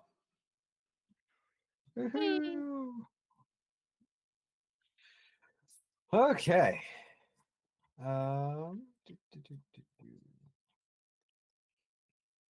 Where was I? Badger spit and health potions. Yeah. Oh, Yeah. my. So Was there healing a third thing in there? potion. A book of limericks. There it is. A There book it of is. limericks. I Funny, think we'll, dirty, politically scathing. yeah, we'll collect the potions, but is Yeah, there anything of potions. insight in this book of poems? Okay. Well, so one of them reads, so as you're thumbing through it, one of them reads, "In the pasture where goats frolic and play, their joyful spirits brighten each day. With their bouncy leaps and gleeful bleats, they bring happiness in furry fleets. Goats, a source of joy that never fades away." Okay, that Someone was was a goat fan. Very nice.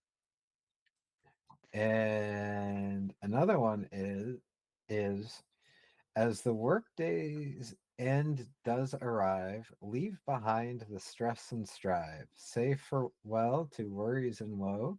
Embrace the evening's tranquil flow. Tomorrow beckons a fresh start to thrive. okay. These are all nice and pastoral.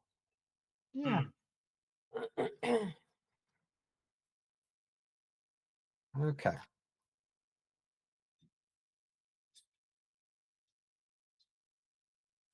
So out of the kitchen, you can wander and into the kind of quarters area, and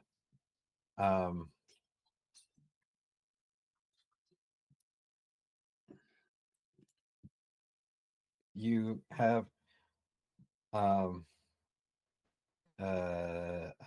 access to the pantry, the bedroom, and the closet. Let's check out the closet. There might be something interesting. I got a top shelf for like underneath some shoes. All right. So let me double check something here. Okay.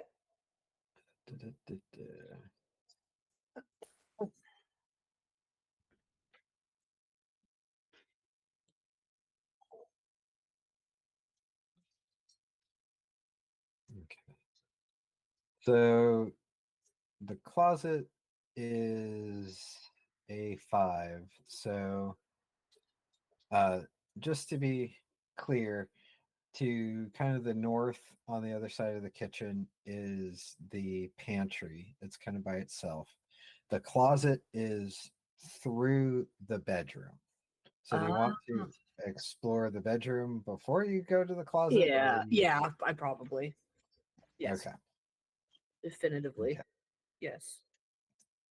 All right. So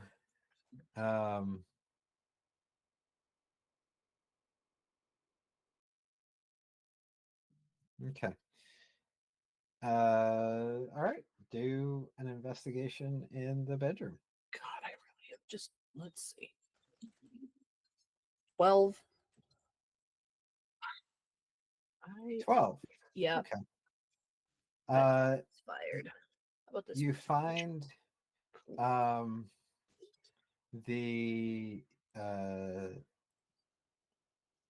bedroom has been similarly ransacked to the rest of the house. You find an overturned bed, scattered clothing, and a broken bedside table. Amidst the chaos, you spot a comically oversized sleeping cap and a book titled 101 Styles of Beard Trimmings. Okay. Now, so the sleeping cap, is it like, when you say comically large, is it like, could I maybe is it like a specific species might be able to wear it? Yeah. Like, I probably wouldn't be able to tell that. Oh, this is sized perfectly for a loxodon. Like, I don't know.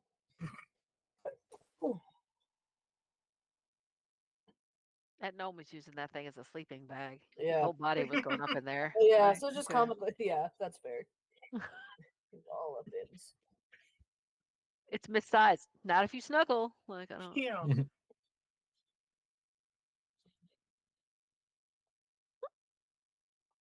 Okay.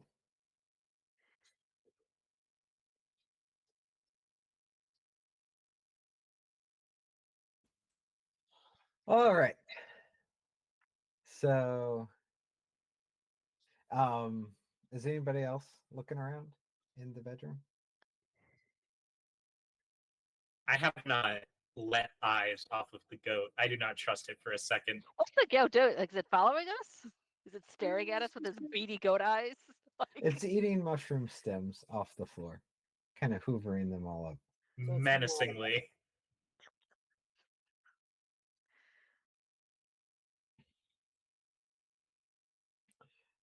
Okay.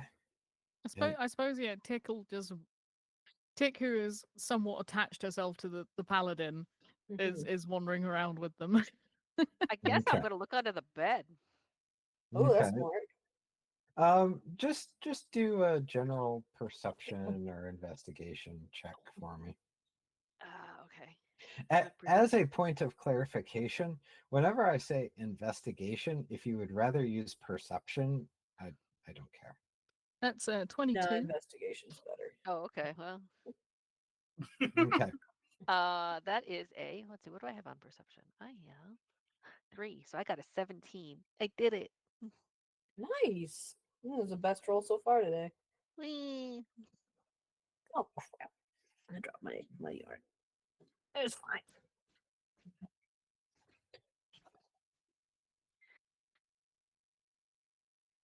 Okay. How many dust bunnies do I need to fight now? Roll for initiative. Yes. So as you do your search, you find a locked safe behind the bookshelf.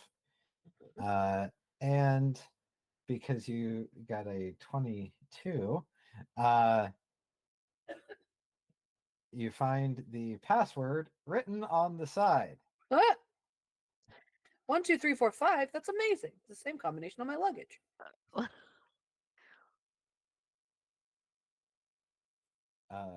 So are you going to open the safe?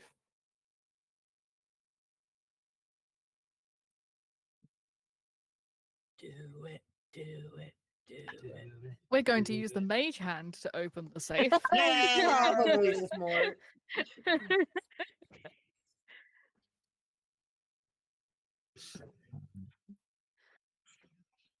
I know what Geoff's like. Okay, you're going to open it with the mage hand. Yeah. All right.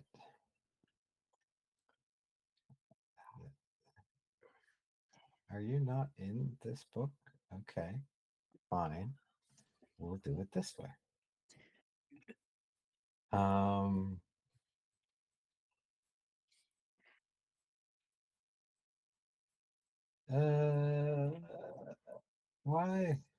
Why do you do this to me? And suddenly a Tarask. Yeah. I don't know.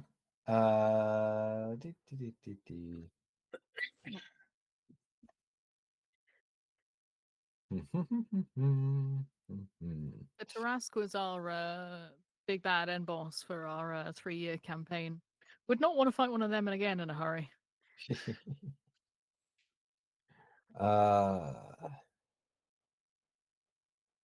No, I suppose not. Okay. Out.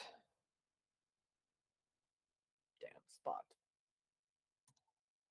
Okay, they say out pops a clockwork snake, but I can't find the stat block for a clockwork snake. So Just do a regular snake. yeah, I'm just gonna do a regular snake. We just pretend. It's a theater of the mind. It is.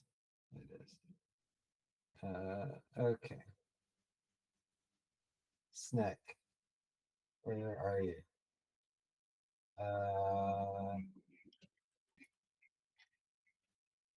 Oh. No, that's a swarm of snakes. Oh. I don't want to do that. I That's don't like bad. that either. Why is it always snake? Why does it have to be snakes? Who's the donkey? All right. So There, I posted it to you. It's right there. Oh, sweet. Oh, sweet.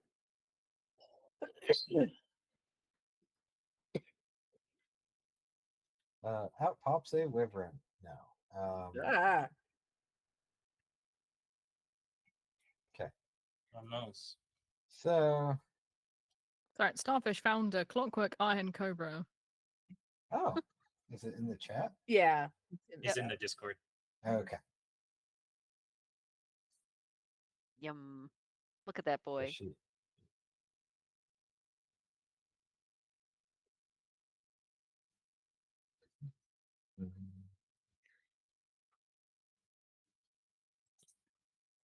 He looks fun and friendly. Yeah. Look sideways. Yeah. Totally.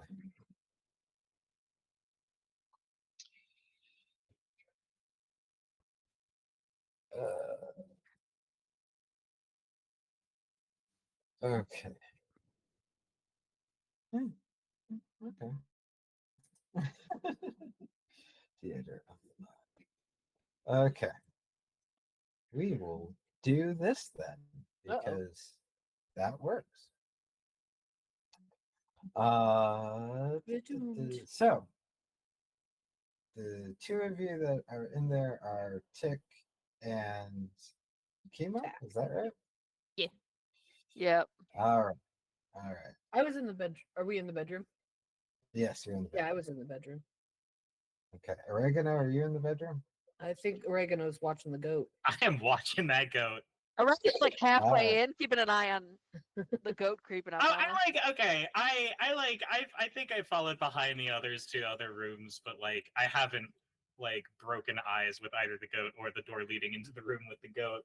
Initiative disadvantage, staring at goat. Yeah. Yeah. There you go. All right. Roll for initiative. Okay, amazing. Here we go. Okay. 9. Gotcha. Well, it 9. would have been a 21. Let's see what it actually is. Is it 12? Okay. 7. So Squeaky is a 9. Rosie is a 9. Star is a 7. Lady, what are you? I said 9. 9. So Did you put me three of as you- 9? Mine was 12. Oh, okay. Yours is 12. Okay. Yeah. All right. So Just remember, everyone, Sorry. you can donate in order to, add monsters or whatever. Go ahead, guys. all right. So the snack rolled a 19. So I guess he goes first. So Imo is it's not a big room, speed 30 feet. I think the room is even 30 feet. Hello, Mary. Yeah, no, so he can get there, or it can get there. It's clockwork. It's genderless. Can get there in one move. So,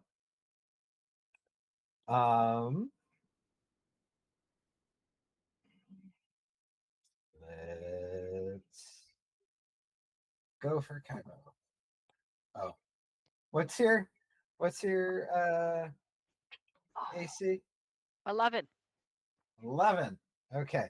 So he lunges forward and whiffs, which takes us to oregano. Yes. Right. I will shoot a ray of frost at the snack. Okay.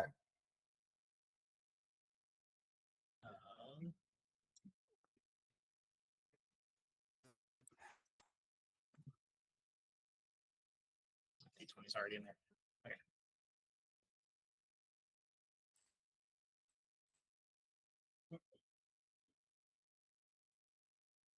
Which will be a 24 to hit.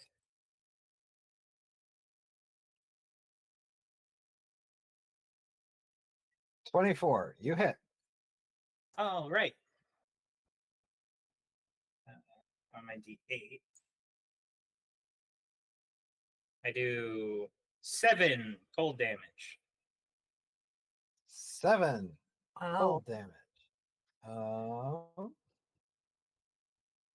Immunities from cold is not listed. Okay. Let me get my calculator here. You did 7, you said? Yes. Okay. All right.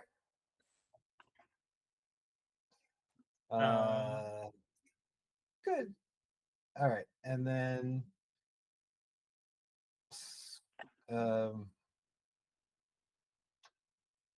Aurora, what's your dex?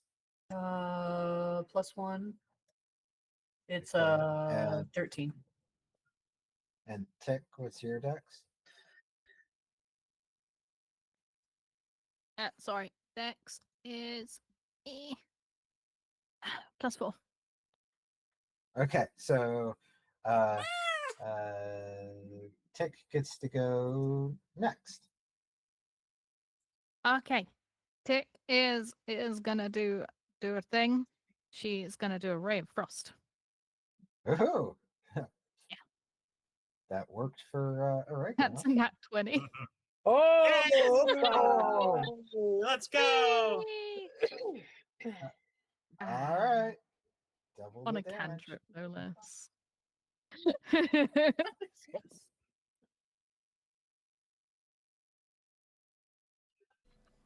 We've got another reroll and advantage in your pool. So we now have 6 advantages and 1 reroll, I think. I believe so. Yep. And you got an hour left, so you got to use one every 10 minutes. Yep. You got it. Okay. Remind me, crit damage is the dice but doubled? I believe so, yes. It is now. It My is. table, my rules. Yep.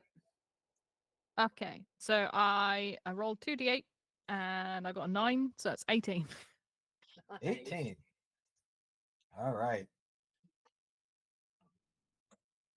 Okay, he's starting to look pretty worn down. Starting to look worn down, but not like. Don't know why that it should have only been 1d8. Okay, it's just 8, just 9. I don't know what D&D game's playing at. Critical, a nat 20 you roll twice the dice rather than just double the value. Right. I Yeah, think D&D it rolled Beyond might have 2d8, just- but it's trying to keep me as I'm just as I'm on crit, and I'm like, no, that's not how you're supposed to be. All right. Okay. So double the dice damage gets you to 9. So okay. Not it's showing some wear and tear, but Okay. it's still ready to go. Okay. Aurora. All right, I'm going to take my action to wild shape into a panther. Oh, okay. Ooh, you're a panther. Yep, Uh, a panther, and so my hit points stay the same, but my AC goes from 11 to 13. And I think that's really all that matters. okay. And Oh, and I gained 3 temporary hit points. Nice. Woohoo! Kaimo. I'm going to stab it in the face. Always a good choice. I'm going to swing my trident off my back, and I'm going to give it a stab. A delightful little stab. So let's see here. I attack trident. Let's roll. Let's see. What would it give me? Do you want to roll with advantage? I would love to roll with advantage. Thanks. All right.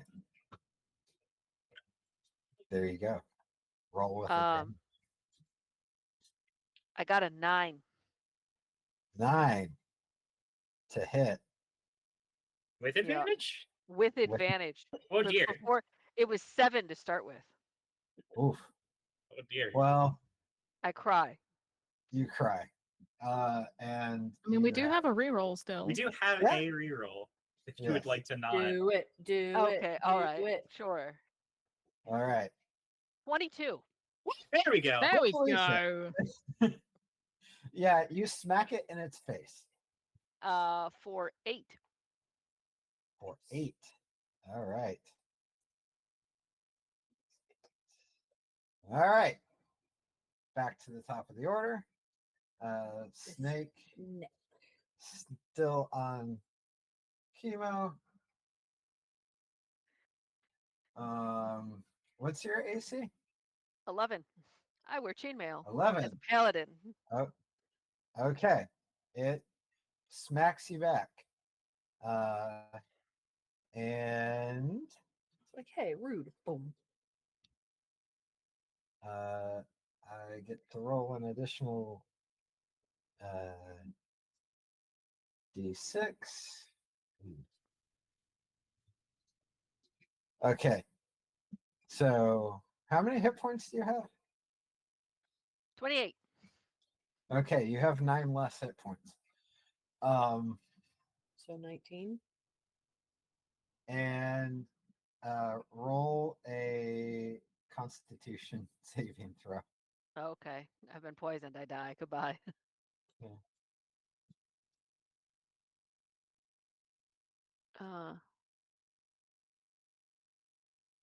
8. Okay. Oh, you did not. Hold on. You are paralyzed until the end of your next turn. No. So you basically just don't get to act this turn. Little nibble. Just Nom nom Just nom. a nom. All right. Oregano. Yes. Do it. I think we have tried cold thus far and have not gotten much on the snack. So in the spirit of trying to end things quickly and to help our now paralyzed teammate, I'm going to cast Burning Hands. Ooh. Okay. So the snake makes a dex save. Okay. Let's see. What is the dex on this? Oh, that's not bad. Oh. Against what's the DC? The DC is 13. Okay. Yeah, he fails. It fails. Fails. All right. Rolled a 5. Woo! Okay. I'm whiffing it tonight or this afternoon, whatever. The snake will be taking 13 fire damage. Woohoo. Okay. Oh, we're halfway there. Okay.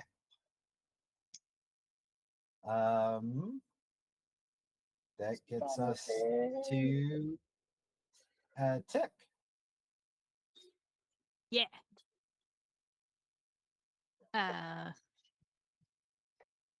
Tick is a creature of chaos. Therefore, Fireball. we're going to fire a chaos bolt at the snake. Nice. Okay.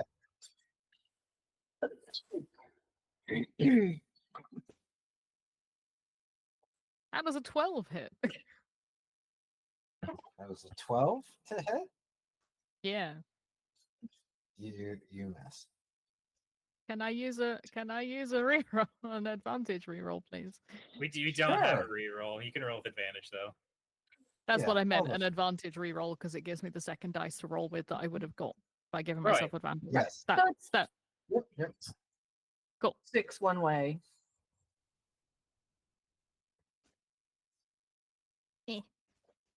That's not helpful. We still miss. Oh. Oh. Oh well. All right. Aurora? You're up. Yep. All right. I'm gonna do a melee attack with my new panther claws. I'm gonna Okay. get them. Okay. Getting good. 19. That hits. Nice. All right. So I do 8 slashing damages. Very cool. All right. Mwah. Chemo, My little you pride are guy is doing well. paralyzed, and now you are unparalyzed. You can act in the next turn. The snake is going to go after Tick now. What's your AC? Tick. My AC is 13. All right. So the snake. So now that I'm not paralyzed and it's attacking someone besides me, I'm going to use my reaction. Noise. Okay. Fighting style interception. When a creature you can see hits a target other than you within 5 feet of you, you can use your reaction to reduce the damage the target takes by 1d10 plus 2. Oh, dude, that's awesome. Okay. Snack whiffed Tick, so you can reduce 0 to All right. 0. Good. Go away. No bite. All right. Okay. Naughty snake. Negative biting. So negative fighting. All right. So Oregano, you are up again. Yes. Sorry, did snake bite? Snake whiffed. Snake Ah. whiff. sucks Snake. to be Snake. No bit. The snake got a 12. So got close, but no cigar. Okay, we are going to keep the fire on Snake by casting Create Bonfire underneath it. Ooh. Okay. So it will once again make a dex save. Okay. Now, is this an effect that would like interfere with future melee attacks? Just for a friend. I do not believe so. It is merely a 5-foot cube, and I believe it only affects whatever is standing there. Okay. Okay. It fails. It fails. Okay. Then it will be taking 5 fire damage. 5 fire damage. What?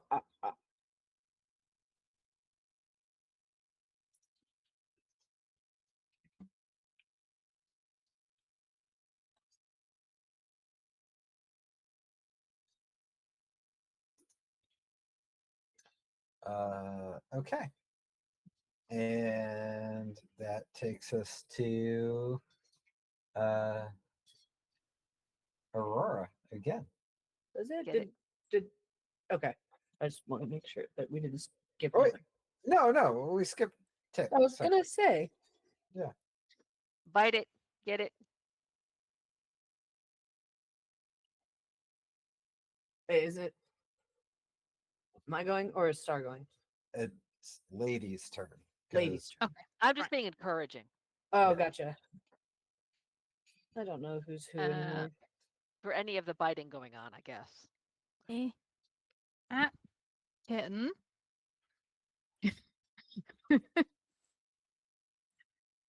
I have cat related interference, don't mind me. Everything is fine. Story of my life. We'll go with Ray of Frost again. 'Cause fuck it. Speed. That's a 24. Does that hit the fucker? Oh, better. Yes, it does. Thank you. Right. 3 damages.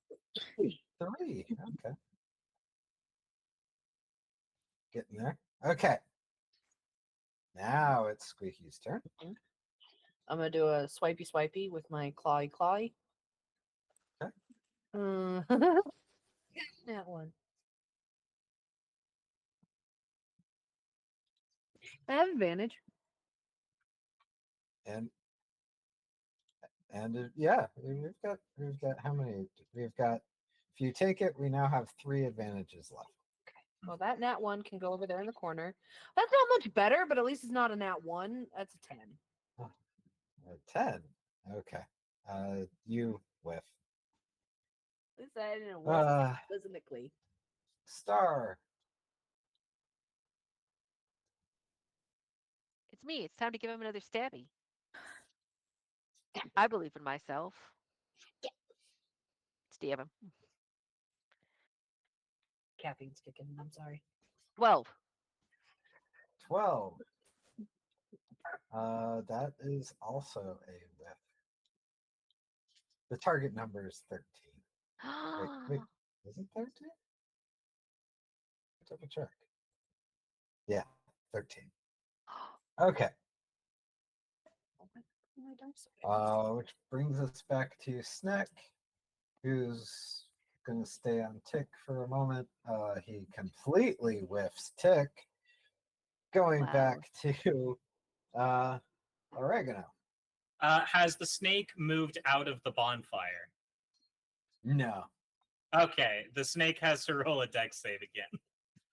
the dex save. Roast. Okay, it got a 19 on its dex save. Okay, Oh. so it will pass. Okay. And I don't believe this is a half damage kind of save. So,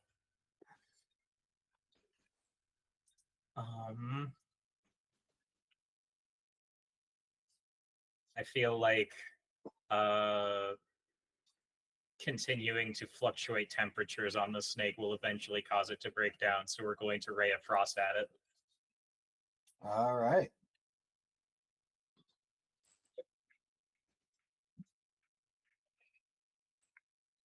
That is, oh no, that I'll take advantage on. Okay. Because that was a 5. That's not going to get us anywhere. Down to 2 advantages. Got it. Much better. That is a mod 20. Modified 20. To hit. Yep, that works. Yeah. Okay. And that will heal us a measly 2 cold damage. 2. Okay. Zero. Tick, you're up. And again, we're doing Song of Ice and Fire over here. Mary, stop trying to take out the microphone stand, please, sweetie. I will not. 18. Hits. 4 to damage. 4. 32. Oh, I mean, sorry. That's how many hit points it has left. But We're just slowly chipping away at the snake. Yep. Okay, Aurora. My turn again. All right, let's not fuck this up. Let's pick a new die. Let's go with this one. Oh, that's a 22. Woohoo! That hits. Yes, you do. It was 1d6 plus 3. 7 damages. 7. Mm-hmm. All right. Kaimo? Star? I believe in myself. I'm gonna get him this time. You got it. I got him. Okay. Oh, I did not get him this time. Oh. Aw. Oh. What'd you roll? An 8. Oh. Yeah. Okay. Next turn. Should have smited you. Should have smited you when I had the chance. What happened? I just brought down the power of God. All right. Snick. Crits on Tick. Oh no. No. Is now the moment? Is now the moment I should do what I wanted or I tried to do last time? That would be a good. Now a would good be yeah. Okay, so let's roll that. 1d10 plus 2. All right, let's see.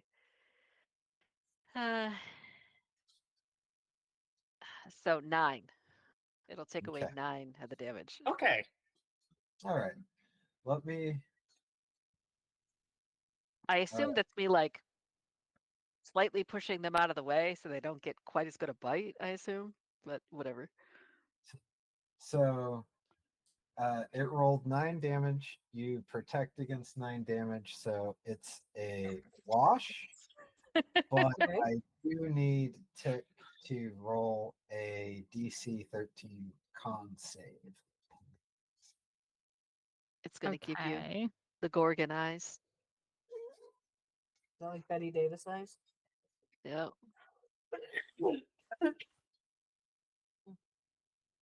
Because con is definitely what we're good at. That's fine. We've got 16. Oh, okay. Then moving on. Oregano. Right. Snake still in bonfire. Snake still on bonfire. So Dex save. dex save. Fails dex save. Let's go. D8 fire damage. 2. All right. 2. Okay. 2. And now ice.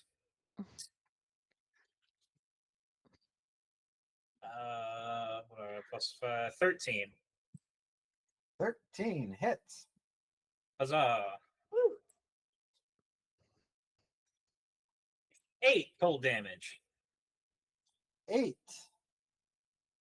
All right. We're working it down. Working it down. This could be the last round. So then tick. Let's try a chaos bolt because I'm sure it's fine. It's fine. Okay. Mm-hmm. What's the worst that could happen? Oh, well, there's a natural ones. Use advantage. Use Have we got advantage. any Use advantage. advantages left? Yes. You think we got 2 There or are 3? 2 advantages left.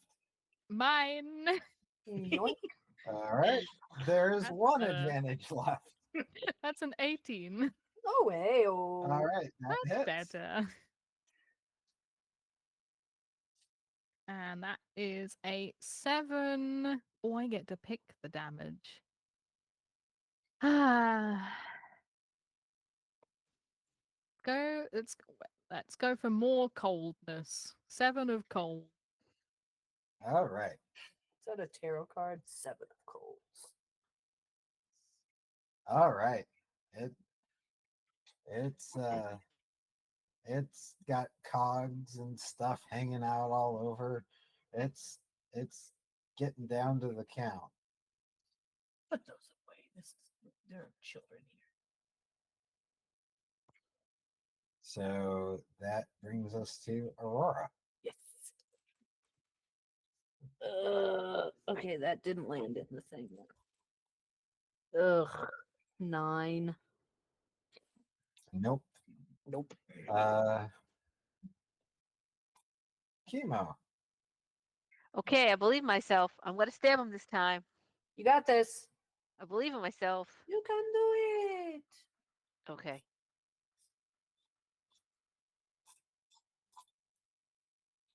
A 14. That hits. Yeah.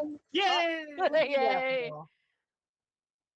Okay, so I get 6, and now I'm gonna smite it. I'm done with this thing, and I'm really mad. All right. So my smite at this level is 2d8. So let's see. Woohoo. This could be it. This could be the killing blow. 7.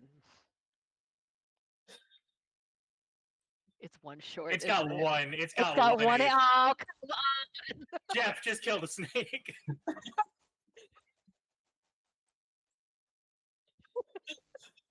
Yes, it does have just 1 hit point left, but in the interest of time, Mm-hmm. the snake is I sneeze on it. yeah. There You we go. sneeze, and the snake explodes in oil and gears and metal and lies dead. Defeated. Yay! We did Um, it. Yay. Inside the safe, you find a book. Another book. Mhm. This guy has a lot of books. It's a very well-read villain.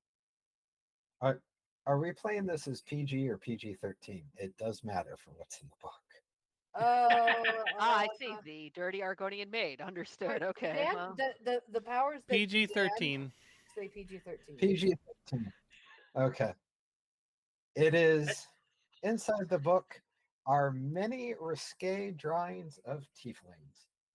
Oh. Mm. I'm sure we could get a good price for that in the right market. All right. So that's the bedroom. Are you going to continue on to the closet? Yes. Oh yeah, I wanted to check the closet like an hour ago. Do this. Okay. Oh, I'm still a cat because I only get 2 wild shapes per long rest, and yeah, so I'm gonna stay a cat. Okay. I will follow the cat to the closet. Mm-hmm. All right. Inside the closet, you discover a wide array of whimsical gnome-sized clothing and accessories, including oversized shoes and a belt with an absurdly large buckle. Strangely, the goblins didn't even take them, even though they would fit. Somebody roll a d6 for me. I've got one right here. I got a 3. Okay.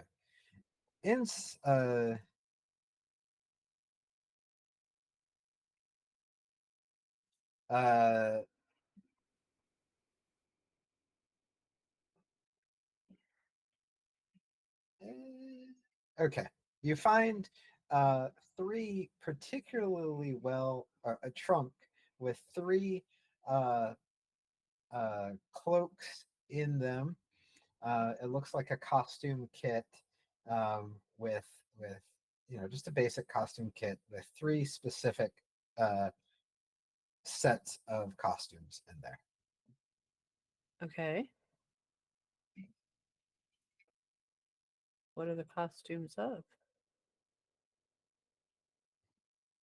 They just seem to be generic. Like a sexy nurse, or like a Yeah. T-Rex, or fireman. Or a bunch of clowns. The or... inflatable T-Rex. Yeah, with the arms. Yeah. Realistic latex horse head. Mm-hmm. Yes. BoJack Horseman. My roll an Arcana check. Anybody? I've got a +5. I'm good at that. Okay. That's a 19. I got an 18. 18 as well. Okay. So you 3 instantly recognize that these as 3 costumes of transcendence. So I'm going to break character a little bit to explain what these are. Thank you. The costume of transcendence is a unique item to this setting that provides players with a second character sheet, and is particularly valuable for small groups. The PC can temporarily change the party's composition to another. They can put on a costume of transcendence and become a different character. Oh, okay, so like I could be a rogue all of a sudden. Yes. As long as you are wearing that costume, you become that other character. That's awesome. I'm fascinated. What does this guy like to become? Like, I don't want to make any guesses. I'm going to say a tiefling. Like, I don't make any guesses, but like now I'm assuming. Like, I don't. Right? Not here to yuck any yums, but like. I do want to take a guess. Right? So one is a moss elf ranger. One looks like a general cleric's vestments, and the other is looks like a sneaky rogue type person. So I am giving you a cleric, a ranger, and a rogue, should you need them at some point. Nice. Okay. For the sequel. For next year. Remember All right. Said that we'd have a problem with moss elves. You don't think this guy's going around false flagging town, do you? I'm not going to. I think you might be onto something. You might be. All right. So that as you wander back out of the bedroom, you see a doorway that leads to a set of stairs that would take you to the second floor. Okay. I want to listen at the stairs to see if I hear anything. That's perception. Where'd my character sheet go? Oh, it's over there. No. Yep. I've got too many Chrome tabs open. Damn it. I dropped my die. 11. You hear some minor rustling upstairs, but it's like a cat walking around or something. It's not heavy-footed anything. Okay. It's probably safe. Yeah, I don't think I could talk in this form, so I just sort of like go upstairs, I guess. Okay. Are all of you going with your cat? Mm-hmm. Okay. As you ascend to the second floor of the workshop, you now find yourself at the spell laboratory.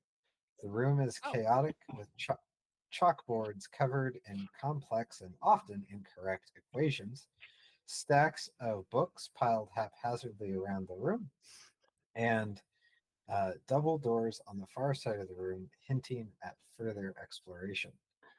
What catches your attention, however, is a pair of mirrors positioned in the center with a spell bouncing between them. Oh. Ooh. I think immediately upon entering spell workshop room, Oregano's eyes just sort of light up and sparkle as he suddenly excitedly is zooming between all equations and books, trying to find anything new to copy into his spell book. Can I do like an arcana check to like see if I can tell what kind of spell that is? Sure. Okay. A 12. Okay. So tell me. Because I kind of like go up to it and I'm just kind of like watching it go back and forth. Okay. The beneath one mirror is a peculiar device with a two-way faucet. Okay.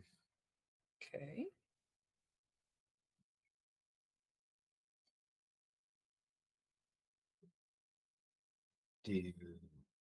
Oh, I thought you were gonna say more. I apologize. Yeah. You said a faucet? Yeah, it's a two-way faucet, so you can turn it one way, and this is Alice in Wonderland. If you turn it one way, it does something. If you turn it the other way, it does something. Well, I don't currently have hands, but can I turn it with my paws? Or a bat at it? I don't know. Okay. Roll a wisdom saving throw. Oh, that's why I'm a Viking. Oh boy. That Brain didn't. instantly melted. 14. Okay. You get hit with the spell and you feel different for a moment, but nothing happens. Oh, good. I was shaking. No. All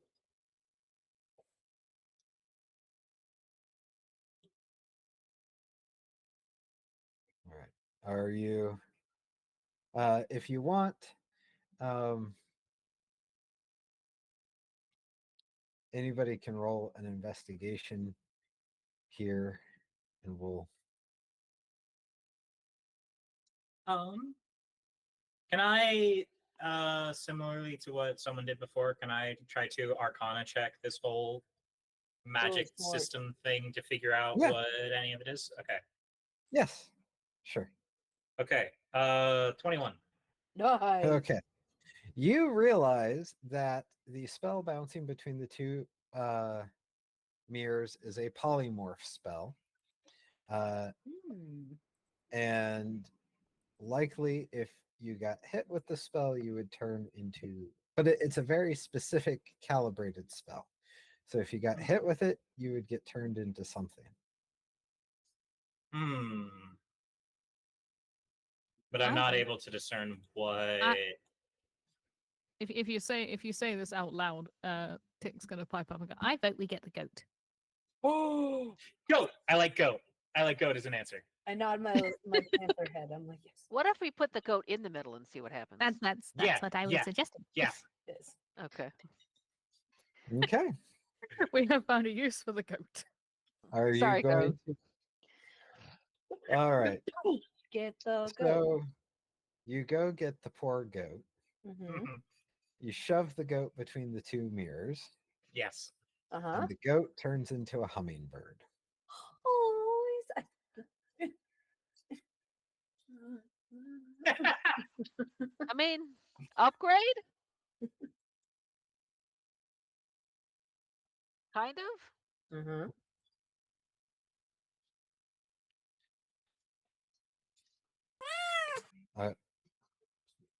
Are you going to try turning the faucet the other direction? Just out of curiosity. Oh, I didn't even think of that. Yeah, sure. We've got an NPC. You got an NPC. Put it in the chat. You figure out how you want to introduce him. Unknown okay. ballet, standoffish but dedicated. Okay. He'll show up in the next room. Okay. The last room. Okay. So you turn the faucet the other way, and goat turns back into goat. Oh, okay. So you have now deduced that if you turn the faucet one way and stand between the mirrors, you turn into a hummingbird, and if you turn it the other way, you turn from a hummingbird back to what you originally were. I see. That is So the goat was interesting. indeed always simply a goat. Good to know. As far as we can tell. So this mechanism exists entirely so that someone could turn themselves back and forth between hummingbird and base. Yes. All right. Interesting. Noted. Okay. All right. Any other investigations? So.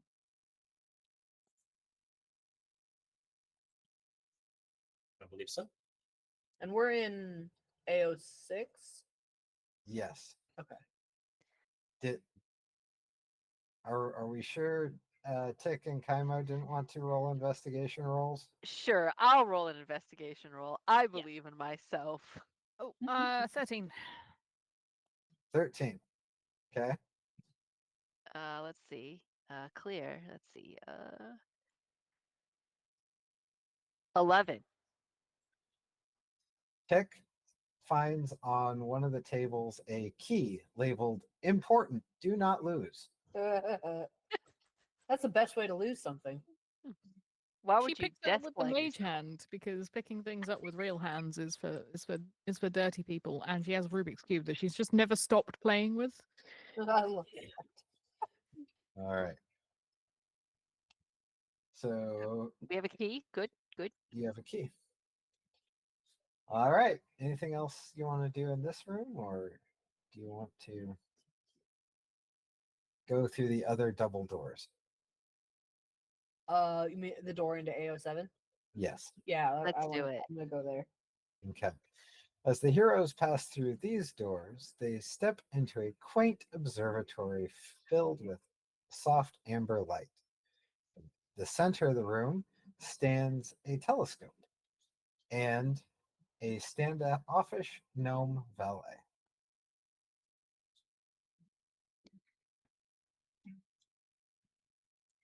I'm glad they're still giving employment to real people in this shop. That's nice. I kind of sit on my haunches and I wave my paw.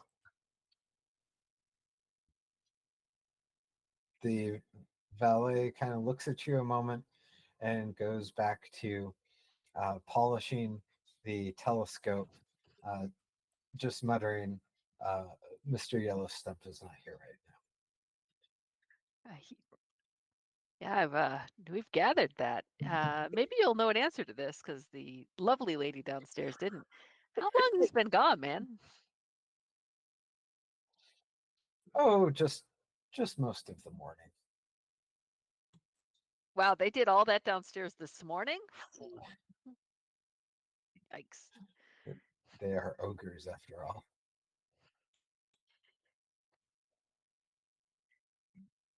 All right. I'm gonna start sniffing around the room. Okay. As you start sniffing, I rolled a 2. Sniffing. a toad in a waistcoat jumps out from one corner of the room and declares, "Hey, you! Yeah, you! You're not allowed in here. You better scram before my master turns you all into fat ogres." I hiss at him.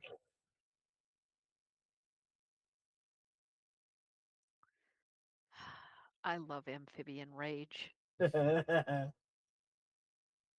gonna squat down to take a little better look at this boy.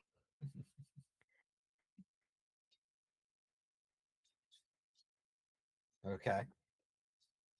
He's a toad. he He look delicious. Eat him. Eat him. Do a little butt wiggle. Okay. He watches the butt wiggling cat for a moment, and suddenly a hint of nervousness gets in his eyes. Uh-huh. Oregano, Tick, you doing anything? Tick's just watching this with mild curiosity.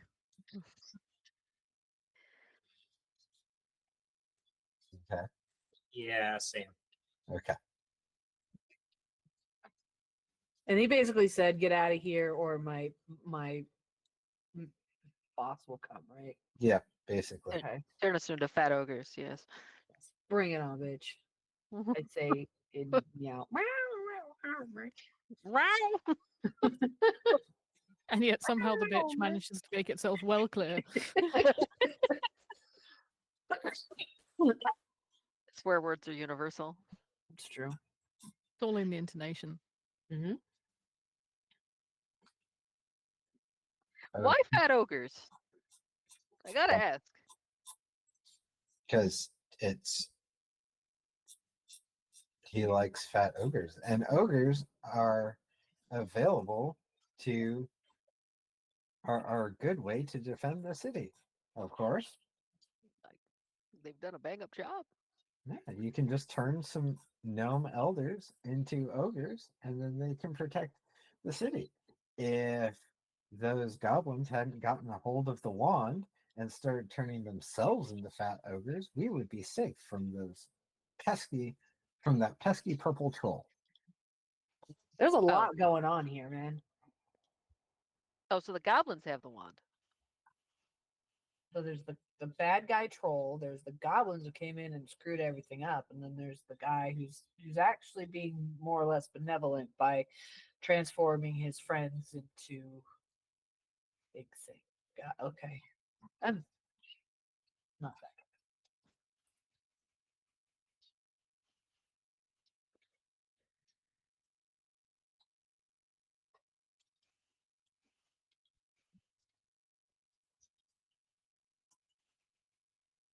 Larry the Familiar has a lot of information if you want to ask questions. Or if you want to hand wave, I can just read it.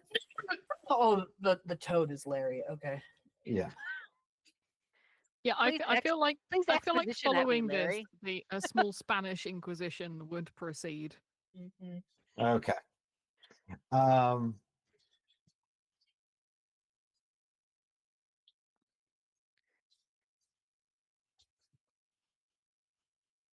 So Mr. Yellowstump is a gnome wizard with a peculiar talent. He can turn people into fat ogres. Mr. Yellowstump is actually a kind and gentle man. He only uses, or gnome, he only uses his ogre transformation spell for good, like when he needs to scare off bandits or protect his neighbors. Despite his unusual talent, Mr. Yellowstump is a mostly respected member of the wizarding community, diligently working off his parole. He may not be the most reliable or smartest or strongest or wisest or reliable or smartest or strongest or wisest or reliable. Oh, wait, you said that. Regardless, he is known for his mastery of limericks, and the kids love him. Despite his good intentions, Mr. Yellowstump has had a few mishaps with his ogre transformation spell. In fact, there have been instances where he turned goblin raiders into fat ogres, causing chaos and confusion. That's what happened today. Some would say this has even made the situation worse.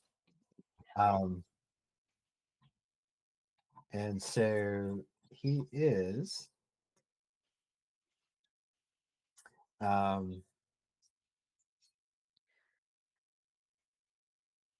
out trying. He is in the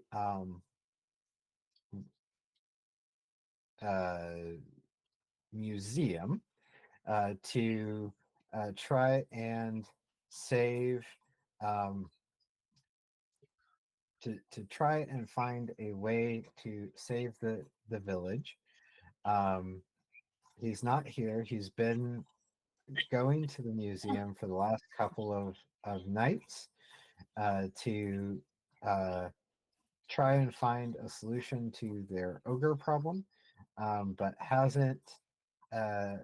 didn't come home last night. Larry doesn't think,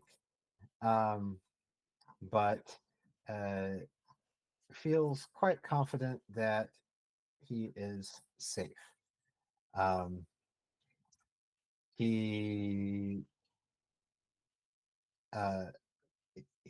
Larry is worried about his master and does want the heroes to end the chaos outside.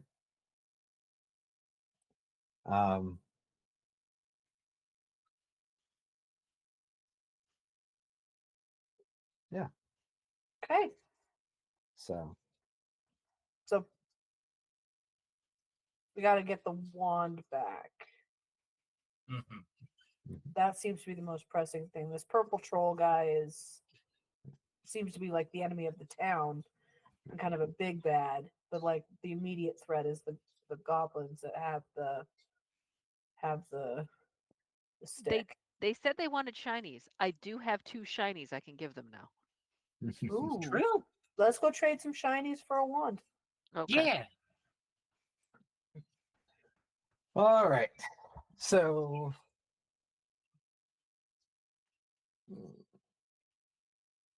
in the interest of time, I'm going to scene montage. We got 95% of the way there. There was one additional room for you guys to look into, but it would have resulted in 4, 8, 10 goblins. And we obviously don't have time for a 10 goblin fight. We can kill 10 goblins in 5 minutes. Yeah. Has anyone got fireball? I've got create water. We could drown at least like 5 of them. Yeah, there you go. I could grease the ground and breath weapon on him. I mean, There you go. Dick has a really good idea on what to trade, to get the wand back, and also to clear out the problem altogether. Okay. Yeah, I've got a house. You can go and live in it. It's here, and points to the map. Nice. I have some She free real mentions- estate. She mentions nothing about the void giant. Oh yeah, sure. Why would you? They have so much food there. It's so stocked. There's going to be so many snacks when you boys get there. It's just a short walk. All right. So you go outside, you trade off some real estate for a wand that they don't have. You find out that they don't have it. Oh no, if they don't have it in that case, they're not they can go live in the house, but they're not getting the deeds. Yeah. The wand will be discovered next year in part 2. All right. Along with Mr. Yellowstump and your tortoise shell cat. So Nice. that is chapter 1 of A Fistful of Fur. If we had probably 30 more minutes, we probably could have finished it out entirely and not fast forwarded this, but time is what it is, and we do want to be respectful of our next game. So In our last few minutes, does anybody want to do any shout outs, self promotes, general announcements? No. If you like this sort of chaos, come follow me on Twitch. Yay! I believe Lady and Rosie, you are both also running games this weekend. Yes, yes. we are. I'm taking the early slot tomorrow. Playing some goat crashes. Nice. Yes, I will be taking the I believe 4. Let me convert to mountain time. The 4 p.m. slot tomorrow. Running a game of Thirsty Sword Lesbians. Nice. Yes. Very popular one, that. Mm-hmm. Yeah. Awesome. I remember seeing the Kickstarter for Thirsty Sword Lesbians coming up, and I thought about backing it, but It's a great time. I have the books. Okay. They're very pretty. I feel like Yeah. we've had that probably every year, if not just almost every year. We've had someone hosting that quite often in the Meowrathon. Mm-hmm. I feel like Thirsty Sword Lesbians, Blades in the Dark, and D&D are always popular offerings. Yes. Mhm. So. Mm-hmm. All right. Well, thanks, guys. We're at 337 so far. Our next milestone is at 500. Let's see if we can get there soon. Thank you, everyone, for the donations. Yes, and thanks for joining us. And stay tuned. We've got